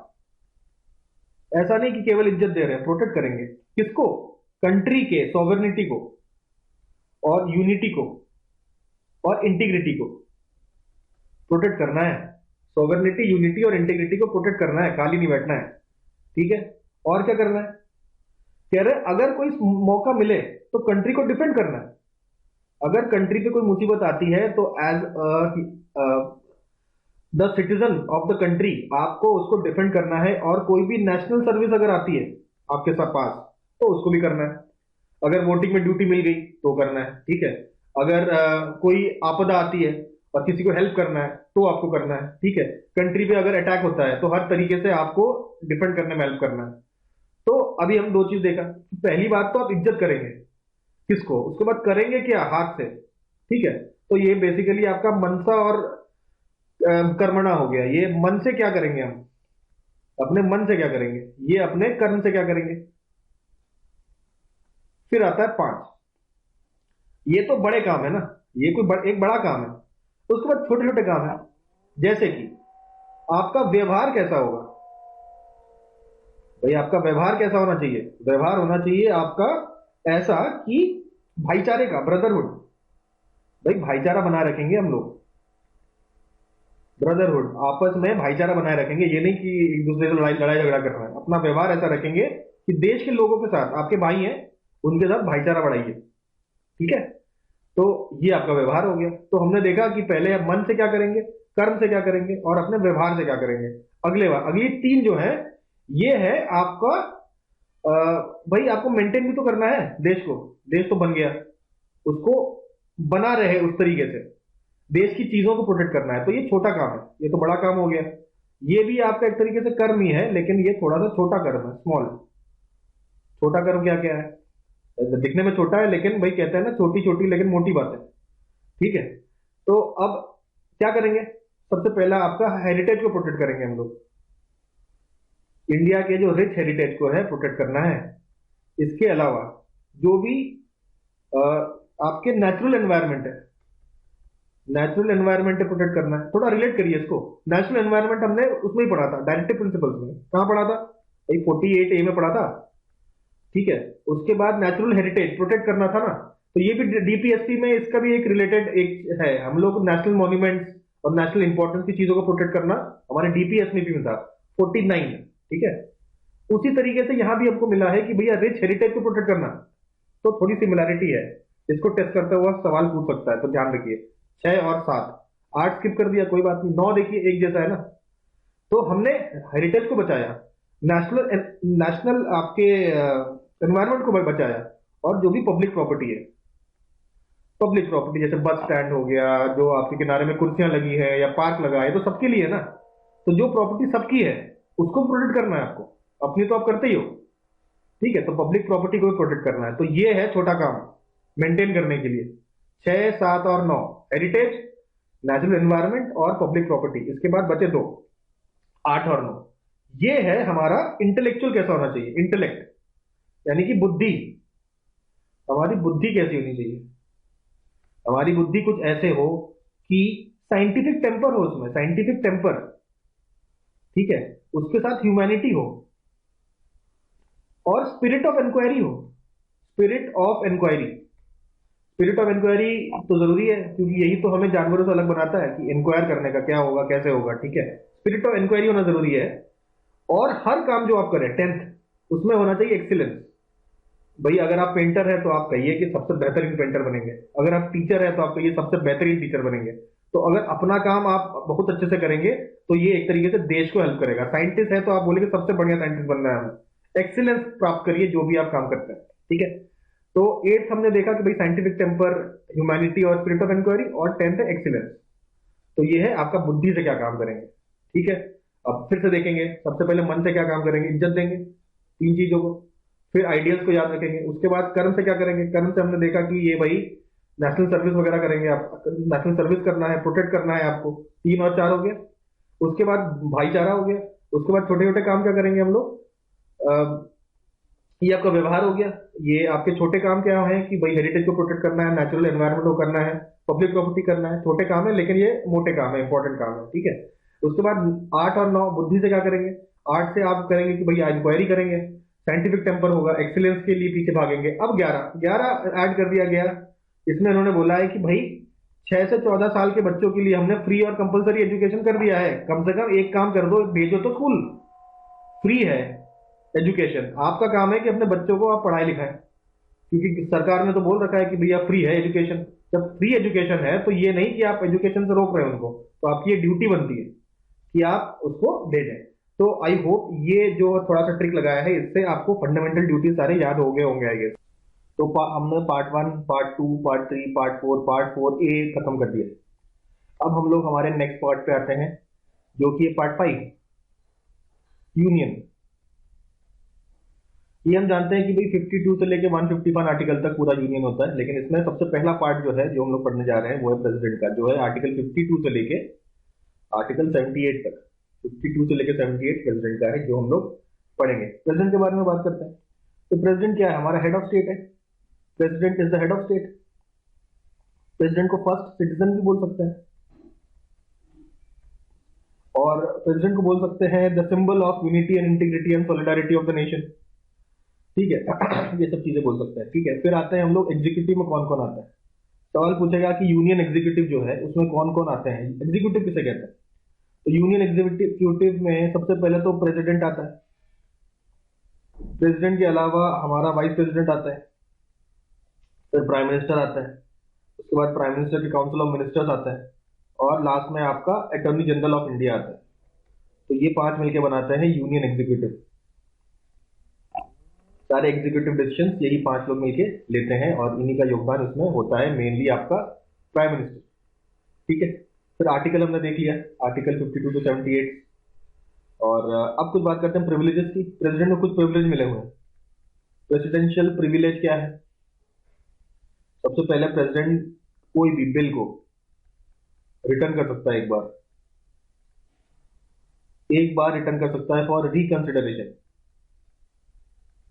लेकिन दूसरी बार अगर आ गया तो साइन करना पड़ेगा। दूसरा प्रिविलेज है कि ये पार्डन ग्रांट कर सकता है आर्टिकल 72 के थ्रू। आर्टिकल 72 के थ्रू ये पार्डन ग्रांट कर सकता है। और तीसरा है आपका लोकसभा को का डिसोल्यूशन। लोकसभा का डिसोल्यूशन भी ये कर सकता है। तो ये कुछ बात हम लोगों ने कर ली प्रिविलेज ऑफ प्रेसिडेंट के बारे में। अब बात करते हैं हम लोग क्वालिफिकेशंस ऑफ द प्रेसिडेंट की। क्वालिफिकेशन क्या है, तो क्वालिफिकेशन क्या है, सबसे पहले तो आपका सिटीजन होने चाहिए। सिटीजन होने के बाद इनका दूसरा क्वालिफिकेशन है 35 इयर्स कम से कम इनकी होनी चाहिए। तीसरा जो क्वालिफिकेशन है that they should be qualified for the election of Lok Sabha. Lok Sabha का मेंबर बनने की क्वालिफिकेशन सारे पूरे होने चाहिए इनके। और फोर्थ है कोई भी ऑफिस ऑफ प्रॉफिट इनको नहीं होल्ड करना है। तो ये 4 क्वालिफिकेशन अगर है तो कोई प्रेसिडेंट बन सकता है, ठीक है। अब बात करेंगे भाई इनके इलेक्शन की। इनके इलेक्शन की बात कर लेते हैं। तो इनका इलेक्शन करने के लिए बनेगा एक इलेक्टोरल कॉलेज। इलेक्टोरल कॉलेज में कौन कौन होगा, तो सबसे पहले सारे आपके एमपीज होंगे। कैसे एमपीज, सारे इलेक्टेड एमपीज, या इलेक्टेड एमएलएज, ठीक है। एमएलए का मतलब ये स्टेट लेजिस्लेटिव असेंबली के मेंबर्स, और एमपी का मतलब ये है लोकसभा और राज्यसभा। लेकिन केवल इलेक्टेड मेंबर्स ही होंगे, जो नॉमिनेटेड मेंबर्स होंगे वो आपके नहीं होंगे। ठीक है। इसके अलावा स्टेट लेजिस्लेटिव असेंबली के, ये तो स्टेट्स में होता है, लेकिन यूनियन टेरिटरीज में भी तो होता है। तो 3 ऐसे यूनियन टेरिटरीज है जहां पे आपका लेजिस्लेटिव असेंबली है। कौन से? भाई दिल्ली, और आपका पुडुचेरी, और आपका जम्मू एंड कश्मीर। ठीक है। अब यहाँ पे एक रूल आपको समझना है, अगर मान लेते हैं इनमें से कोई भी इनके मेंबर्स नहीं है, एब्सेंट है, या at the time of election वो सीट वेकेंट है, तो उसके इलेक्शन का वेट नहीं करना है। मतलब किसी भी तरीके से जो इलेक्शन है वो पोस्टपोन नहीं होगा on the grounds of incomplete electoral college. Election होने के लिए ये इस पूरे इलेक्टोरल कॉलेज को कंप्लीट होने की जरूरत नहीं है। अगर कोई वैकेंसी भी है तो उनको वो फिर वोट नहीं देगा, है ना। ये एक यहाँ पे कंसेप्ट हम लोग को समझना है। किसी भी तरीके से इलेक्शन इलेक्टोरल कॉलेज के इनकम्प्लीट होने की वजह से पोस्टपोन तो किसी भी हालत में नहीं की जाएगी। ठीक है। तो उसके बाद इलेक्शन में कुछ और बातें हैं कि इसके होंगे 50 प्रपोजर्स और 50 सेकेंडर्स। 50 प्रपोजर होंगे, 50 सेकेंडर्स होंगे, साइन किया होगा डॉक्यूमेंट देंगे कि भाई तब जाके आपका प्रेसिडेंशियल नॉमिनेशन हो सकता है। ठीक है। कम से कम ऐसे 50-50 लोग आपके अगर सपोर्ट में हैं तभी जाके आप इलेक्शन लड़ सकते हैं। ठीक है। सो यहां पे हाँ एक चीज और हम लोगों ने देखा, 50 सेकेंड आर्टिकल कहता है there will be a president, there will be a president. उसके बाद 53 पे आता है। 53 कहता है कि सारे जो एग्जीक्यूटिव एक्शंस होंगे will be taken in the name of the president. ये 53(1) कहता है। 53(2) क्या कहता है कि president will be the 53 second ये कहता है the president will be the commander in chief of army, navy and air force. ठीक है। तो ये कुछ बातें हम लोगों ने एक्स्ट्रा देखी। ठीक है। इलेक्शन की बात हम लोग कर रहे थे, तो उसी को अभी हम लोग आगे कैरी फॉरवर्ड करते हैं। आगे हम लोग समझते हैं इलेक्शन के प्रोसीजर को। तो जो प्रेसिडेंट का इलेक्शन का प्रोसीजर होता है काफी ज्यादा इंटरेस्टिंग होता है। ठीक है। उसको समझेंगे। तो इलेक्शन का प्रोसीजर कहाँ दिया हुआ है? Article 55A। ठीक है। कौन कौन वोट दे सकता है? ये जो इलेक्टोरल कॉलेज का जो निर्माण किया गया है उसमें कौन कौन वोट दे सकता है, ये 54A में कहा है। 52 में क्या कहा है? एक प्रेसिडेंट होगा। 53 में क्या है? सारे एग्जीक्यूटिव एक्शन उसके नाम पे लिए जाएंगे। 54 में बताया कौन कौन वोट दे सकता है। 55 में बताया वोटिंग कैसे होगी। तो वोटिंग कैसे होगी वो समझते हैं। तो हमने कहा कि भाई एमएलए वोट दे सकता है। ठीक है। तो एमएलए के एक वोट का वैल्यू क्या होगा? तो यहां पे हमने कहा कि भाई एमएलए किस स्टेट का है, देखिए उस स्टेट की पॉपुलेशन देख लीजिए, उस पॉपुलेशन को डिवाइड करिए टोटल नंबर ऑफ एमएलए से। टोटल नंबर ऑफ एमएलए से आप इसको डिवाइड कर देते हैं। ठीक है। तो आपके एमएलए का वोट का वैल्यू आ जाता है। लेट अस से ये वैल्यू 175 है। ठीक है।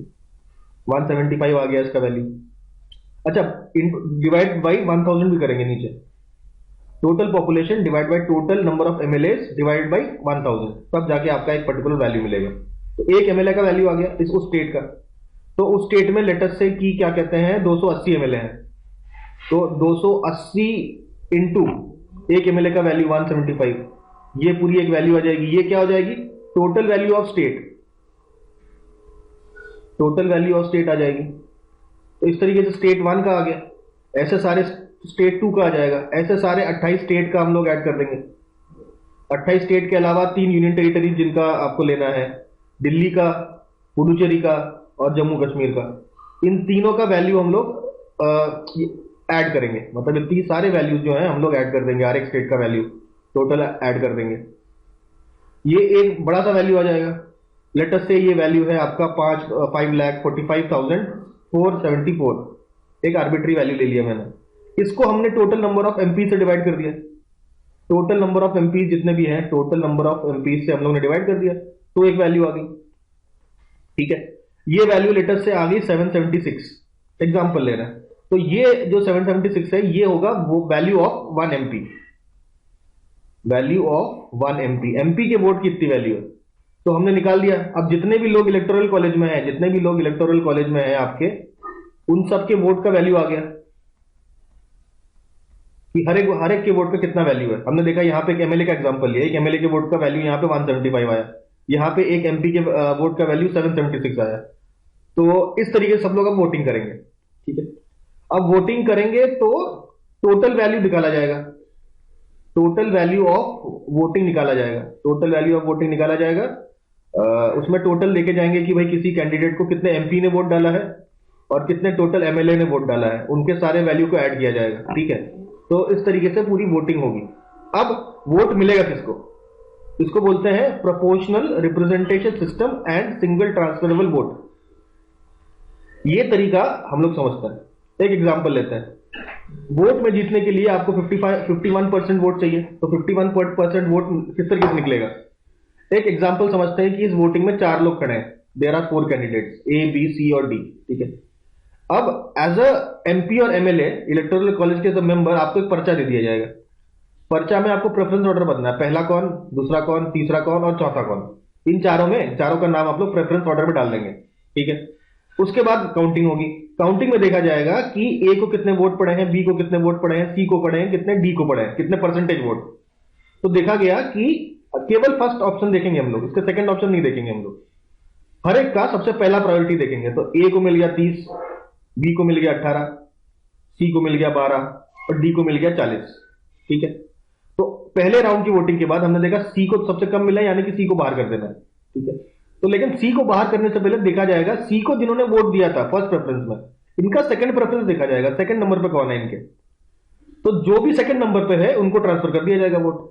तो लेटर से कि ये 12% है ना, ये 12% के 6% लोगों ने ए को सेकंड नंबर पे दिया था और 2% इनको मिलता है और बचा कितना, 4 इनको मिल जाता है। तो परसेंटेज वाइज 30 प्लस 6, अभी ये 36% का वोट मिल गया ए को और बी को मिल गया 20% का, सी तो खत्म हो गया था और डी को मिल गया था 44% का। तो ये हो गया second round, this was the first round. उसके बाद ये हो गया सेकंड राउंड। अब सेकंड राउंड की वोटिंग के बाद ये सिचुएशन है। तो अब कौन खत्म होगा? सबसे कम वोट जिसको मिले हैं उसका खत्म हो जाएगा, उसको बाहर निकाल दिया जाएगा। अब कंपटीशन केवल ए और डी के बीच में है, बी भी बाहर निकल गए। तो बी का जो 20% है उसका हम लोग अब देखेंगे, बी को जितने वोट मिले हैं उनका सेकंड ऑप्शन देखा जाएगा, ठीक है। और जिस ऑप्शन में बी और सी होगा उसको हटा देंगे और ए और डी में देखेंगे भाई किस किस को मिलना चाहिए। तो अभी इन सारे ऑप्शंस में आपके सेकंड या थर्ड ऑप्शन जो भी होगा वो देखा जाएगा, सबसे टॉप मोस्ट ऑप्शन। तो अब 20 में से सबसे टॉप मोस्ट ऑप्शन जो है 13% ने ए को दिया है और 7% ने आपको डी को दिया है। तो 44 प्लस 7 हो जाएगा 51 और ये हो जाएगा 49, 49%, 51%। तो हमारा विजेता कौन हो गया? डी ये इलेक्शन जीत जाएगा। इसे कहते हैं सिंगल ट्रांसफरेबल वोट। अलग अलग राउंड में वोटिंग होती है और हर एक राउंड में एक एलिमिनेट होते आता है और जिसने उसको वोट किया था उसके सेकंड ऑप्शन में चले जाते हैं हम लोग, ठीक। उसके नेक्स्ट बेस्ट ऑप्शन जो है वो हम लोग देखते हैं। तो ये हो गया proportional representation system with single transferable vote. I hope ये बात समझ में आ रही होगी हम लोगों को। अब आते हैं हम लोग कुछ स्पेशल बातों पे, जैसे कि इलेक्शन डिस्प्यूट्स। अगर इलेक्शन कोई डिस्प्यूट होता है तो वो डिस्प्यूट किसके पास जाएगा सुलझाने के लिए? तो यहाँ पे कंफ्यूजन होता है, लोग कहते हैं इलेक्शन कमीशन सुलझाएगा। नहीं, इलेक्शन कमीशन नहीं सुलझाएगा, सुप्रीम कोर्ट सुलझाएगा, ठीक है। इलेक्शन कौन कराएगा? इलेक्शन कराने का काम है इलेक्शन कमीशन ऑफ इंडिया का, ठीक है। फिर आते हैं हम लोग ओथ पे। ओथ है 60 आपका ओथ है। आर्टिकल 60 कहता है ओथ कौन दिलाएगा? तो चीफ जस्टिस ऑफ इंडिया दिलाएगा, वाइस प्रेसिडेंट नहीं दिलाएगा। कंफ्यूजन में मत रहिए, ठीक है। Chief justice of India oath दिलाएगा।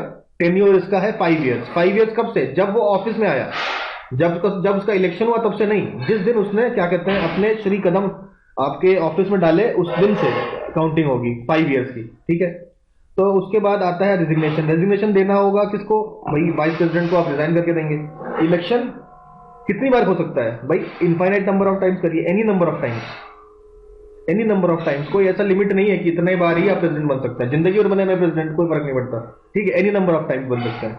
उसके बाद क्या आपकी मैक्सिमम एज है? नहीं, कोई मैक्सिमम एज नहीं, ठीक है। 100 साल की उम्र में भी अगर आप चाहें कि प्रेसिडेंट बनना तो भी बन सकता है। तो कोई भी एज लिमिट इसकी नहीं है, ठीक है। मिनिमम एज लिमिट है आपकी 35 ईयर्स, मैक्सिमम कोई भी एज लिमिट यहाँ पे सेट नहीं की गई है। नेक्स्ट बात करते हैं हम लोग वैकेंसी की, ठीक है। वैकेंसी अगर आ गया तो क्या करेंगे? वैकेंसी आएगा क्यों? भाई या तो रिजाइन कर दे, या तो हमारे प्रेसिडेंट साहब रिजाइन कर दें। रिजाइन करने के अलावा या तो इनका इम्पीचमेंट हो जाए, या उनका सडन डेथ हो जाए। ऐसे भी कई केसेस हैं, देखेंगे हम लोग कौन कौन से प्रेसिडेंट कैसे कैसे किस किस टाइम पे थे, ये भी पूछता है, ठीक है। तो रिजाइन कर सकता है, इम्पीच हो सकता है। इम्पीच मतलब हटा दिया जाए, इम्पीचमेंट का प्रोसेस अभी देखेंगे। उसके बाद इनकी या तो डेथ हो जाए, या तो पता चल जाए कि इनके ये ऑफिस ऑफ प्रॉफिट प्रॉफिट में बैठे थे कोई, ठीक है, तो भी इनको हटाया जा सकता है। इनको हटा दिया, और या वैकेंसी अगर हो गई तो फिर अगले प्रेसिडेंट का इलेक्शन तक कौन बनेगा प्रेसिडेंट, तो वाइस प्रेसिडेंट जो भी हो जाएगा वो बनेगा। अगर ऐसा कोई केस आ जाता है, वाइस प्रेसिडेंट की डेथ हो जाती है, फिर क्या होगा, तो आपका जो चीफ जस्टिस ऑफ इंडिया है वो बन जाएगा।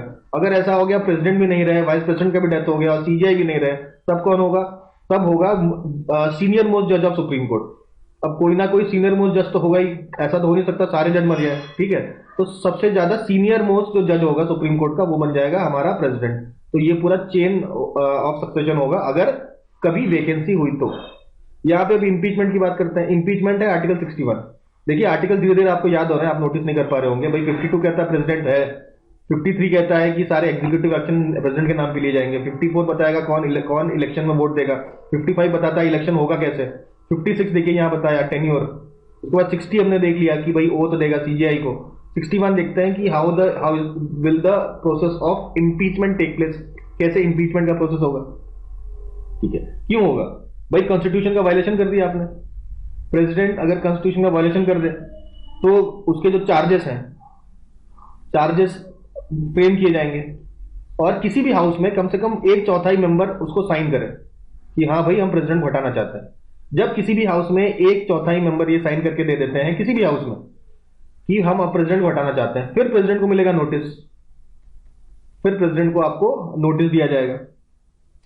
नोटिस देने के बाद उस हाउस में होगा इलेक्शन, और इलेक्शन की डेट बताई जाएगी कि इस डे इलेक्शन है। तो अगर इलेक्शन में 2/3 मेजोरिटी आपके अगेंस्ट आ जाता है, यानी कि 2/3 मेजोरिटी के लोग कह देते हैं आपको हटाया जाएगा, तो भी आपको अभी नेक्स्ट हाउस में जाएगा। ये इस हाउस से ये पारित हो चुका है, ठीक है।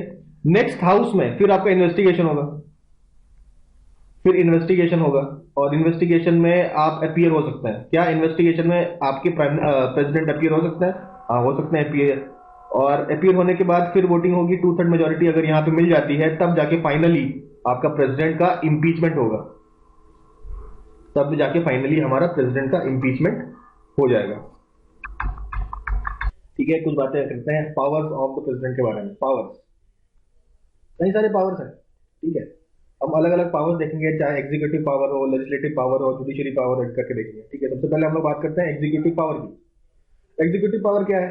तो पहली बात तो सारे जो हमने देखा ना 53 में हमने देखा ही है, जितने भी एग्जीक्यूटिव फंक्शन है वो हम लोग प्रेसिडेंट के नाम पे लेते हैं, बहुत अच्छी बात है। उसके बाद एग्जीक्यूटिव पावर क्या है? वो अपॉइंटमेंट करता है, बहुत लोगों के अपॉइंटमेंट करता है प्रेसिडेंट। जैसे कि हमारा यूपीएससी चेयरमैन कौन होगा, कौन करेगा अपॉइंट? प्रेसिडेंट। उस तरह आपका सीएजी कौन होगा, आपका अटॉर्नी जनरल कौन होगा? Attorney general of India. इसके अलावा गवर्नर स्टेट के, जितने भी स्टेट के गवर्नर्स हैं उनको अपॉइंट करने का काम, चीफ इलेक्शन कमीशन अपॉइंट करने का काम, और भी कई सारे लोग हैं जिनको अपॉइंट करता है, तो कई लोगों को अपॉइंट करने का काम यहाँ पे होता है, ठीक है। इसके अलावा जो हमने देखा ना शेड्यूल 5 एरियाज और शेड्यूल 6 एरियाज, शेड्यूल 5 और शेड्यूल 6, इसमें कौन कौन से एरियाज आएंगे, ठीक है। शेड्यूल्ड एरियाज को भी डिफाइन करने का, या किसी को भी शेड्यूल्ड एरिया बनाने का, या किसी को शेड्यूल 5 से शेड्यूल 6 में कन्वर्ट करने का, ये सारा डिसीजन प्रेसिडेंट अपने हाथ में लेता है और करता है, ठीक है। और एडमिनिस्टर करता है ये यूनियन टेरिटरीज का एडमिनिस्ट्रेशन। यूटीज का एडमिनिस्ट्रेशन कौन देखेगा? यूटीज का एडमिनिस्ट्रेशन भी हमारे प्रेसिडेंट साहब देखेंगे, ठीक है। तो ये सारी बात होगी हमारे executive powers of the president की। फिर बात करते हैं हम लोग सेकंड, आपके लेजिस्लेटिव पावर्स। लेजिस्लेचर से जुड़े हुए कुछ पावर्स हैं, जैसे कि पार्लियामेंट को समन करना, और पार्लियामेंट को प्रोरोग करना, पार्लियामेंट को स्टार्ट करना, खत्म करना, ठीक है, पूरे सत्र को, पूरे सेशन को, ठीक है। तो ये करता है। उसके बाद अगर इस लेजिस्लेचर में लोग कहेंगे कि भैया मनी बिल लाना है, तो मनी बिल को लाने से पहले हमेशा परमिशन लेनी पड़ती है आपकी प्रेसिडेंट की, तभी मनी बिल आपका आ सकता है, ठीक है। अच्छा मान लेते हैं लोकसभा और राज्यसभा में कुछ मैचिंग नहीं हो पा रही है, कोई बिल पास हो नहीं पा रहा है, तो इसका ज्वाइंट सिटिंग भी बुलाया जा सकता है। ज्वाइंट सिटिंग का आर्टिकल बहुत इंपॉर्टेंट है, 108 याद रखिए। ज्वाइंट सिटिंग को भी बुलाने का काम हमारा प्रेसिडेंट ही करता है, ठीक है।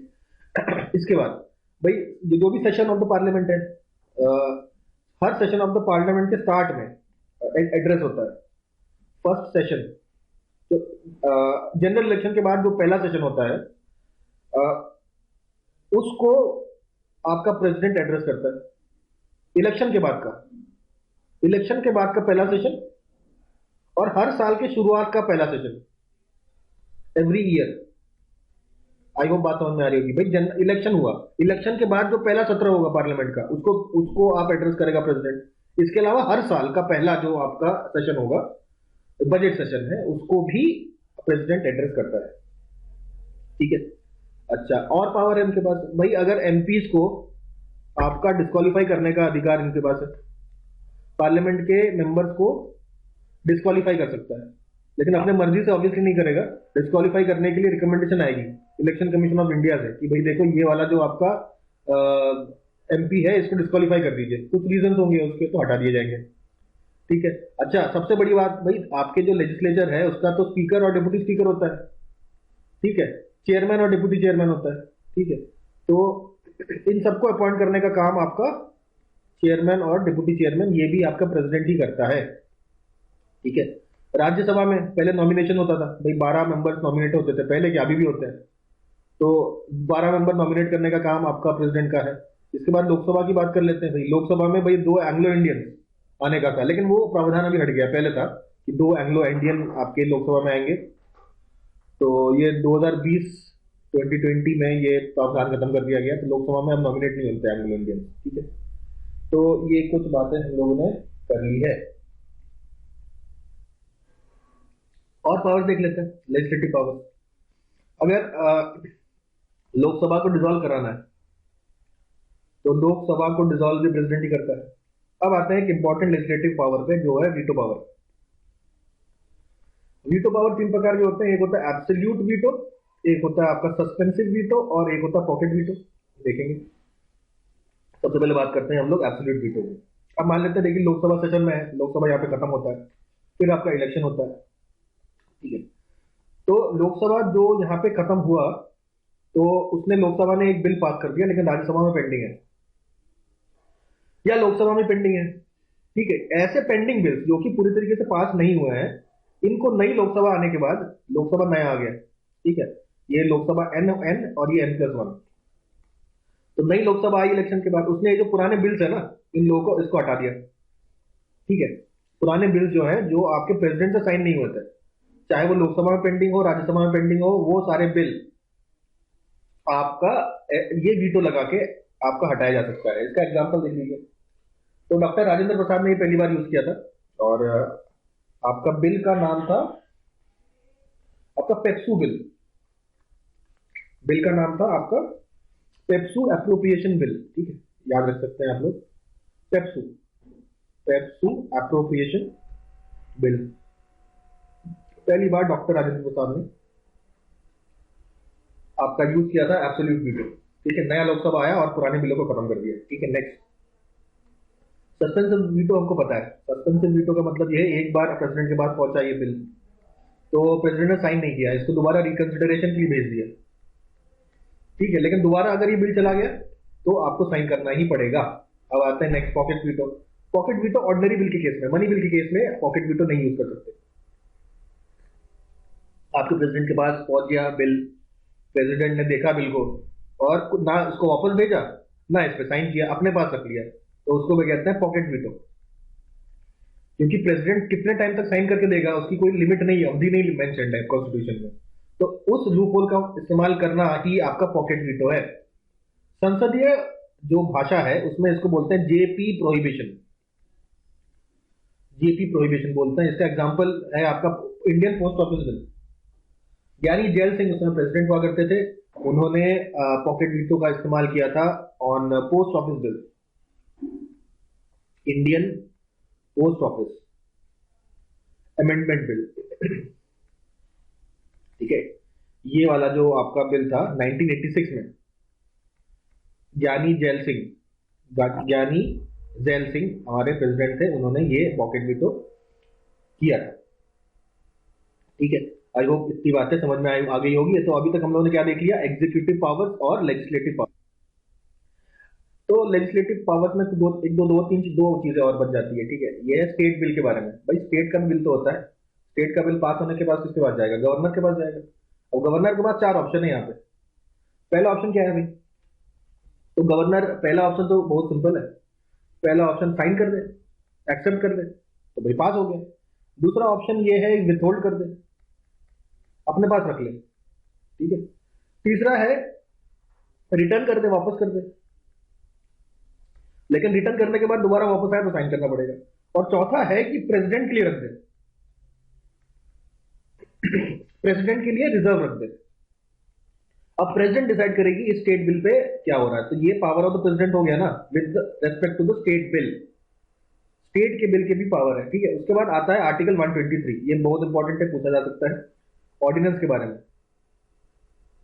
अब हमारे जो पार्लियामेंट है लॉ बनाती है, लेकिन लॉ तभी बनाएगी जब सेशन में होगी, 3 सेशन होते हैं साल में, उसके बीच में क्या, उसके बीच के पीरियड में अगर मुझे कोई लॉ बनाना पड़ेगा तो प्रेसिडेंट ऑर्डिनेंस जारी करती है, आर्टिकल 123। लेकिन ये जो ऑर्डिनेंस आपने जारी किया है ये 6 महीने तक ही वैलिड है। 6 महीने के अंदर इस ऑर्डिनेंस को पास करना पड़ेगा बाय द पार्लियामेंट, मतलब 6 महीने के अंदर इसको पास करना जरूरी है, नहीं तो ये लैप्स कर जाएगा, ठीक है। अगर और एक और बात यहां इंपॉर्टेंट है, 6 महीने से पहले अगर आपका सेशन बैठ जाता पार्लियामेंट का, तो पार्लियामेंट का सेशन बैठने के 6 वीक्स के अंदर ही पास होना चाहिए। ये बात आई होप समझ में आ रही है। लेटेस्ट से कि आज अप्रैल 1 को आपका ऑर्डिनेंस आता है, अप्रैल 1 को ऑर्डिनेंस आता है, तो उसके अगले 6 महीने तक, अगले 6 मंथ तक, तो मई जून जुलाई अगस्त सितंबर अक्टूबर, तो अक्टूबर एंड तक, अक्टूबर एंड के पहले तक ये पास होना है। लेकिन अप्रैल के बाद मई में ही पार्लियामेंट सेशन बैठ जाता है, तो मई में अगर आपका बैठ गया तो मई से अगले 6 वीक्स के अंदर ही पास करना पड़ेगा। ये 6 मंथ की अवधि तब तक है जब तक पार्लियामेंट सेशन में नहीं है। पार्लियामेंट अगर सेशन में बैठ जाता है तब पार्लियामेंट सेशन के बैठने के 6 वीक्स तक पास करना पड़ेगा आपको। आई होप ये 6 महीने और 6 हफ्ते वाला कॉन्सेप्ट क्लियर हो रहा होगा। फिर आता है डिप्लोमेटिक पावर्स में, ये बड़ा आसान है भाई। सारे जो इंटरनेशनल ट्रीटीज है, सारे जो इंटरनेशनल ट्रीटीज है या आपके एग्रीमेंट है, ठीक है, ये सारे प्रेसिडेंट के नाम पे ही होते हैं, in the name of the president, in the name of the president, ठीक है। उसके बाद मिलिट्री की बात करते हैं। हमें पता है commander in chief of army, navy और एयरफोर्स होते हैं हमारे प्रेसिडेंट साहब, ठीक है। दूसरी बात supreme commander of defence forces, ठीक है। यही मिलिट्री पावर्स में आपका प्रेसिडेंट आता है, आर्मी चीफ, नेवी चीफ और एयरफोर्स का जो चीफ है, ठीक है, इनको भी अपॉइंट करने का काम आपका प्रेसिडेंट का ही होगा। उसके बाद प्रेसिडेंट चाहे तो वॉर डिक्लेयर कर सकता है किसी कंट्री के साथ, या वॉर को स्टॉप कर सकता है, दोनों ही अधिकार हमारे प्रेसिडेंट के पास होते हैं। तो these where the military powers, ये मिलिट्री पावर्स की बात की गई है। फिर आते हैं हम लोग इमरजेंसी पावर्स में। इमरजेंसी ऑलरेडी पढ़ चुके हैं, लेकिन फिर से देख लेते हैं, रिवीजन हो जाएगा आपका। तो इमरजेंसी की बात अगर करें तो सबसे पहले हमने बात करी नेशनल इमरजेंसी की, आर्टिकल 352। तो ऐसा है कि ये जो नेशनल इमरजेंसी लगता कब है भाई, जब वॉर हो या फिर एक्सटर्नल एग्रेशन हो या आर्म्ड रेबेलियन हो, ठीक है। तो ये हमें समझ में आया, ठीक है। अच्छा, अभी ये आर्म्ड रेबेलियन नहीं था, पहले ये था इंटरनल डिस्टर्बेंस। तो इंटरनल डिस्टर्बेंस को कोड करते हुए इंदिरा गांधी जी ने इमरजेंसी ले आई। तो अब ये इंटरनल डिस्टर्बेंस वाला वर्ड थोड़ा सा गड़बड़ हो गया। इंटरनल डिस्टर्बेंस आप किसको कहेंगे इंटरनल डिस्टर्बेंस? और किसी को भी आप इंटरनल डिस्टर्बेंस कहेंगे, मान लीजिए कोई धरना दे रहा हो, आप कहेंगे इंटरनल डिस्टर्बेंस है और इमरजेंसी ले आएंगे, तो ये तो संभव नहीं है, ये तो नहीं होना चाहिए। तब जाके आपका इंटरनल डिस्टर्बेंस को चेंज करके आर्म्ड रेबेलियन कर दिया गया by 44th constitutional amendment of 1978। Morarji Desai सरकार ले आती है ये, ठीक है। अच्छा, अब दूसरी बात ये है, जब ये जो इमरजेंसी है, क्या ये इस पे जुडिशियल रिव्यू आपका बैठ सकता है? बिल्कुल बैठ सकता है। ये किसने बोला? ये आपका जो मिनर्वा मिल्स केस ऑफ 1980 है, उसी में बोला गया कि भाई जुडिशियल रिव्यू इस पे लग सकता है, ठीक है। इसका प्रोसीजर समझते हैं इमरजेंसी लगाने का। तो इमरजेंसी लगा दिया आपके गवर्नमेंट ने, गवर्नमेंट ऑफ इंडिया ने इमरजेंसी डिक्लेयर कर दी। इमरजेंसी डिक्लेयर करने के 30 दिन के अंदर इसको पास करना पड़ेगा पार्लियामेंट में, ठीक है। पहले था सिंपल मेजोरिटी से, ठीक है, तो उसी का फायदा उठाया गया था। अभी कह दिया गया सिंपल मेजोरिटी नहीं चाहिए इसको, अगर आपको पास करना है तो 2/3 मेजोरिटी चाहिए, 2/3 ऑफ प्रेजेंट एंड वोटिंग, तब जाके आपका इमरजेंसी लग सकती है। और कब तक लगी रहेगी? 6 महीने तक, ठीक है। इमरजेंसी एक बार में 6 महीने के लिए लग सकती है, दोबारा लगानी हो 6 महीने बाद फिर से पास कर दीजिए और 6 महीने तक लग जाएगी, ठीक है। इस तरीके से हम लोग इसकी अवधि बढ़ा भी सकते हैं। इसको हटाना हो क्या करेंगे? प्रेसिडेंट इसको रिवोक कर सकता है कभी भी, ठीक है। तो प्रेसिडेंट रिवोक कर सकता है, या लोकसभा में भी आप पास कर सकते हैं। 1/10 मेंबर अगर डिमांड करे इमरजेंसी हटाने का, तो लोकसभा में सिंपल मेजोरिटी से पास करके भी हटाया जा सकता है इमरजेंसी, या प्रेसिडेंट भी इसको रिवोक कर सकती है। 3 बार लगी है, हमें पता है। 1962 में लगी है वॉर की वजह से, 1965 में लगी है, 1971 में लगी है। 3 बार तो वॉर में लगा है वॉर की वजह से, और एक बार लगा है 1975 में, वही इंदिरा गांधी वाला इमरजेंसी। ये लगा है आपका इंटरनल डिस्टर्बेंस को कोट करके, ये वाला इंटरनल डिस्टर्बेंस, जिसको बाद में हटा दिया गया था बाई 44 कॉन्स्टिट्यूशन अमेंडमेंट। तो ये सारी बातें हो गई हैं इमरजेंसी का, वैसे आपका रिवीजन हो गया है इमरजेंसी का। आर्टिकल 358 देखते हैं। 358 पता है हमें, इमरजेंसी लग गया तो आपके फंडामेंटल राइट्स खत्म। कौन से फंडामेंटल राइट्स? आर्टिकल 19 के अंडर जो आता है।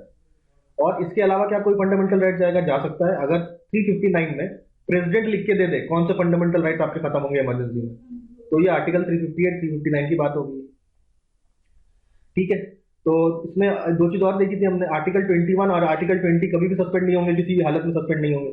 ठीक है, ये जो फंडामेंटल राइट को सस्पेंड करने वाला कॉन्सेप्ट है, कौन से कंट्री से आया? जर्मनी से आया। ठीक है, तो उसके बाद 356 है हमारा प्रेसिडेंट रूल। ठीक है, या जिसको स्टेट इमरजेंसी बोल सकते हैं, प्रेसिडेंट रूल भी बोल सकते हैं। ठीक है, कब? अगर स्टेट कॉन्स्टिट्यूशन के हिसाब से काम ना करे तो आपका लग जाएगा स्टेट इमरजेंसी। उसके बाद 1965 ये है, 1965 कह रहा हूं, 365 आर्टिकल जो है वो क्या बताती है कि अगर स्टेट जो है डायरेक्शंस फॉलो ना करे, किसके डायरेक्शन? सेंट्रल गवर्नमेंट के डायरेक्शन, गवर्नमेंट ऑफ इंडिया के डायरेक्शन को अगर फॉलो नहीं कर पाए स्टेट, तो भी आपको स्टेट इमरजेंसी लगाया जा सकता है। ऑब्वियसली इसमें जुडिशियल रिव्यू है, गलत तरीके से अगर आपने लगाया तो भाई आपका कोर्ट केस करा जा सकता है आपके ऊपर। ठीक है, अब यहाँ पे कुछ बातें आप हमको समझना है। तो अभी देखा, नेशनल इमरजेंसी को 30 दिन के अंदर पारित करना पड़ेगा हमें ना, स्टेट इमरजेंसी को कितने दिनों में पारित करना पड़ेगा? तो कह रहा 2 महीने के अंदर, 2 मंथ्स के अंदर इसको सिंपल मेजोरिटी से आप पास करिए पार्लियामेंट में। ठीक है, और ये कब तक वैलिड रहेगा? ये 6 मंथ तक वैलिड रहेगा। अब ये वाला कंसेप्ट थोड़ा सा समझेंगे कि अब हमने स्टेट इमरजेंसी 356 देख रहे हैं हम लोग। ठीक है, 356 में हमने फिर वही एग्जांपल लेते हैं, 1 अप्रैल को लगा दिया हमने स्टेट इमरजेंसी। तो यहाँ पे 1 अप्रैल, ये मई, ये जून। ठीक है, तो ये 1 अप्रैल से मई, फिर मई से आपका 1 जून, तो ये 2 महीने के अंदर आपको पास करना पड़ेगा। ठीक है, अच्छा, अभी 2 महीने के अंदर पास करना पड़ेगा, लेकिन इसकी, अच्छा 2 महीने के अंदर लेटर से हमने पास कर दिया मई में हमने पार्लियामेंट ने बोल दिया कि हाँ भाई स्टेट इमरजेंसी लग गई। अब ये कब तक लगी रहेगी? 6 महीने तक। 6 महीना कब तक? जून के बाद फिर जुलाई आएगा, फिर अगस्त आएगा, 1 2 3 4 सितंबर, फिर अक्टूबर। तो यानी कि जब से इमरजेंसी लगी थी तब से 6 महीना काउंट करना है इस वाले पॉइंट से, यानी कि जब से पार्लियामेंट से पास हुआ वो उससे 6 महीना काउंट नहीं करेंगे हम लोग। तो ये बहुत ही ऑब्वियस वाली बात है, लेकिन फिर भी डिस्कस कर लिया हमने। मैक्सिमम अवधि कितनी है भाई? मैक्सिमम 3 साल तक रह सकता है ना, मैक्सिमम 3 साल तक रह सकता है। 1 साल तक तो आराम से रह सकता है। 1 साल के बाद अगर आपको इसको स्टेट इमरजेंसी को बढ़ाना है तो 2 कंडीशन हो सकते हैं बढ़ने के। या तो कंट्री में भी नेशनल इमरजेंसी चल रही हो तो बढ़ जाएगा, या तो आपका इलेक्शन कमीशन ऑफ इंडिया ये कह दे कि इलेक्शन कराने की स्थिति में हम लोग नहीं है, इलेक्शन कराने की स्थिति में हम लोग नहीं है, उस केस में भी आपका 1 साल से ज्यादा इमरजेंसी हम लोग बढ़ा सकते हैं। मानिए सिचुएशन ऐसा हो रहा है, काफी वायलेंस हो रहा है और कानून व्यवस्था ठीक नहीं है, तो इलेक्शन कमीशन कह देगी कि हम इलेक्शन नहीं करा सकते, उस केस में भी आपका 1 साल से ज्यादा एक्सटेंड हो सकता है। किसी भी हालत में 3 साल से ज्यादा स्टेट इमरजेंसी एक्सटेंड नहीं होगा अंडर एनी सर्कमस्टांस। क्या क्या चीजें हो जाती हैं ड्यूरिंग स्टेट इमरजेंसी? तो पहली बात तो ये जो स्टेट लेजिस्लेचर है वो किसके अंदर चला जाता है? पार्लियामेंट के अंदर चला जाता है। और जो एग्जीक्यूटिव फंक्शंस है, जो एग्जीक्यूटिव फंक्शंस है वो कौन लेता है? प्रेसिडेंट लेता है, जस्ट लाइक यूनियन टेरिटरी। ठीक है, इसको रिवोक करना है तो क्या करेंगे? प्रेसिडेंट रिवोक कर सकता है कभी भी चाहे तो, प्रेसिडेंट इसको रिवोक कर सकता है विदाउट पार्लियामेंट अप्रूवल। मतलब पार्लियामेंट अगर अप्रूव नहीं भी करे तो केवल प्रेसिडेंट बोल दे कि जब से हट गया तो हट गया। ठीक है, पार्लियामेंट में पास कराने की कोई आवश्यकता नहीं होती है। अब हम लोग बात करेंगे सारे प्रेसिडेंट की, इंपॉर्टेंट प्रेसिडेंट के बारे में हम लोगों को सब पता होना चाहिए। ठीक है, सबसे पहले प्रेसिडेंट कौन थे? फर्स्ट प्रेसिडेंट थे डॉक्टर राजेंद्र प्रसाद। तो डॉक्टर राजेंद्र प्रसाद जो थे हमारे पहले हेड थे, प्रेसिडेंट बनते हैं, क्योंकि ये कॉन्स्टिट्यूएंट असेंबली के भी प्रेसिडेंट है। कहाँ से थे, हो सकता है बिहार से थे, ठीक है, बिहार से ये थे, ठीक है। सबसे पहले 3 टर्म करते हैं ये। अब 26 जनवरी 1950 को जब हमारा कॉन्स्टिट्यूशन इफेक्ट में आया, उस समय प्रेसिडेंट बना दिया गया डॉक्टर राजेंद्र प्रसाद को, जो 1950 से लेके 52 तक प्रेसिडेंट है। फिर 52 में प्रॉपर इलेक्शन होता है, उसमें भी जीत जाता है। तो 1952 से लेके 1957 तक थे। 1957 में फिर इलेक्शन होता है, ये फिर जीत जाता है। तो 1957 से लेके 1962 तक रहते हैं। तो 1962 तक आपके राजेंद्र प्रसाद ही रहते हैं प्रेसिडेंट। 1962 के बाद हमारे सेकंड प्रेसिडेंट बनते हैं doctor S Radhakrishnan. Doctor S Radhakrishnan ji को बोला गया है कि फिलोसोफर किंग, फिलोसोफर किंग बोला गया है, फिलोसोफर किंग बोला गया है या फिलोसोफर रूलर बोला गया है, ठीक है, फिलोसोफर किंग। और ये थे 1962 से लेके 1967, ठीक है। उसके बाद थर्ड प्रेसिडेंट बनते हैं डॉक्टर जाकिर हुसैन। डॉक्टर जाकिर हुसैन बनने से पहले सबसे पहले गवर्नर थे 1957 से लेके 1962 तक। ये थे गवर्नर ऑफ बिहार, बिहार के गवर्नर रह चुके हैं जाकिर हुसैन साहब। उसके बाद 62 में जब एस राधाकृष्णन प्रेसिडेंट थे, उस समय वाइस प्रेसिडेंट कौन थे, इसी ड्यूरेशन में वाइस प्रेसिडेंट थे हमारे जाकिर हुसैन साहब।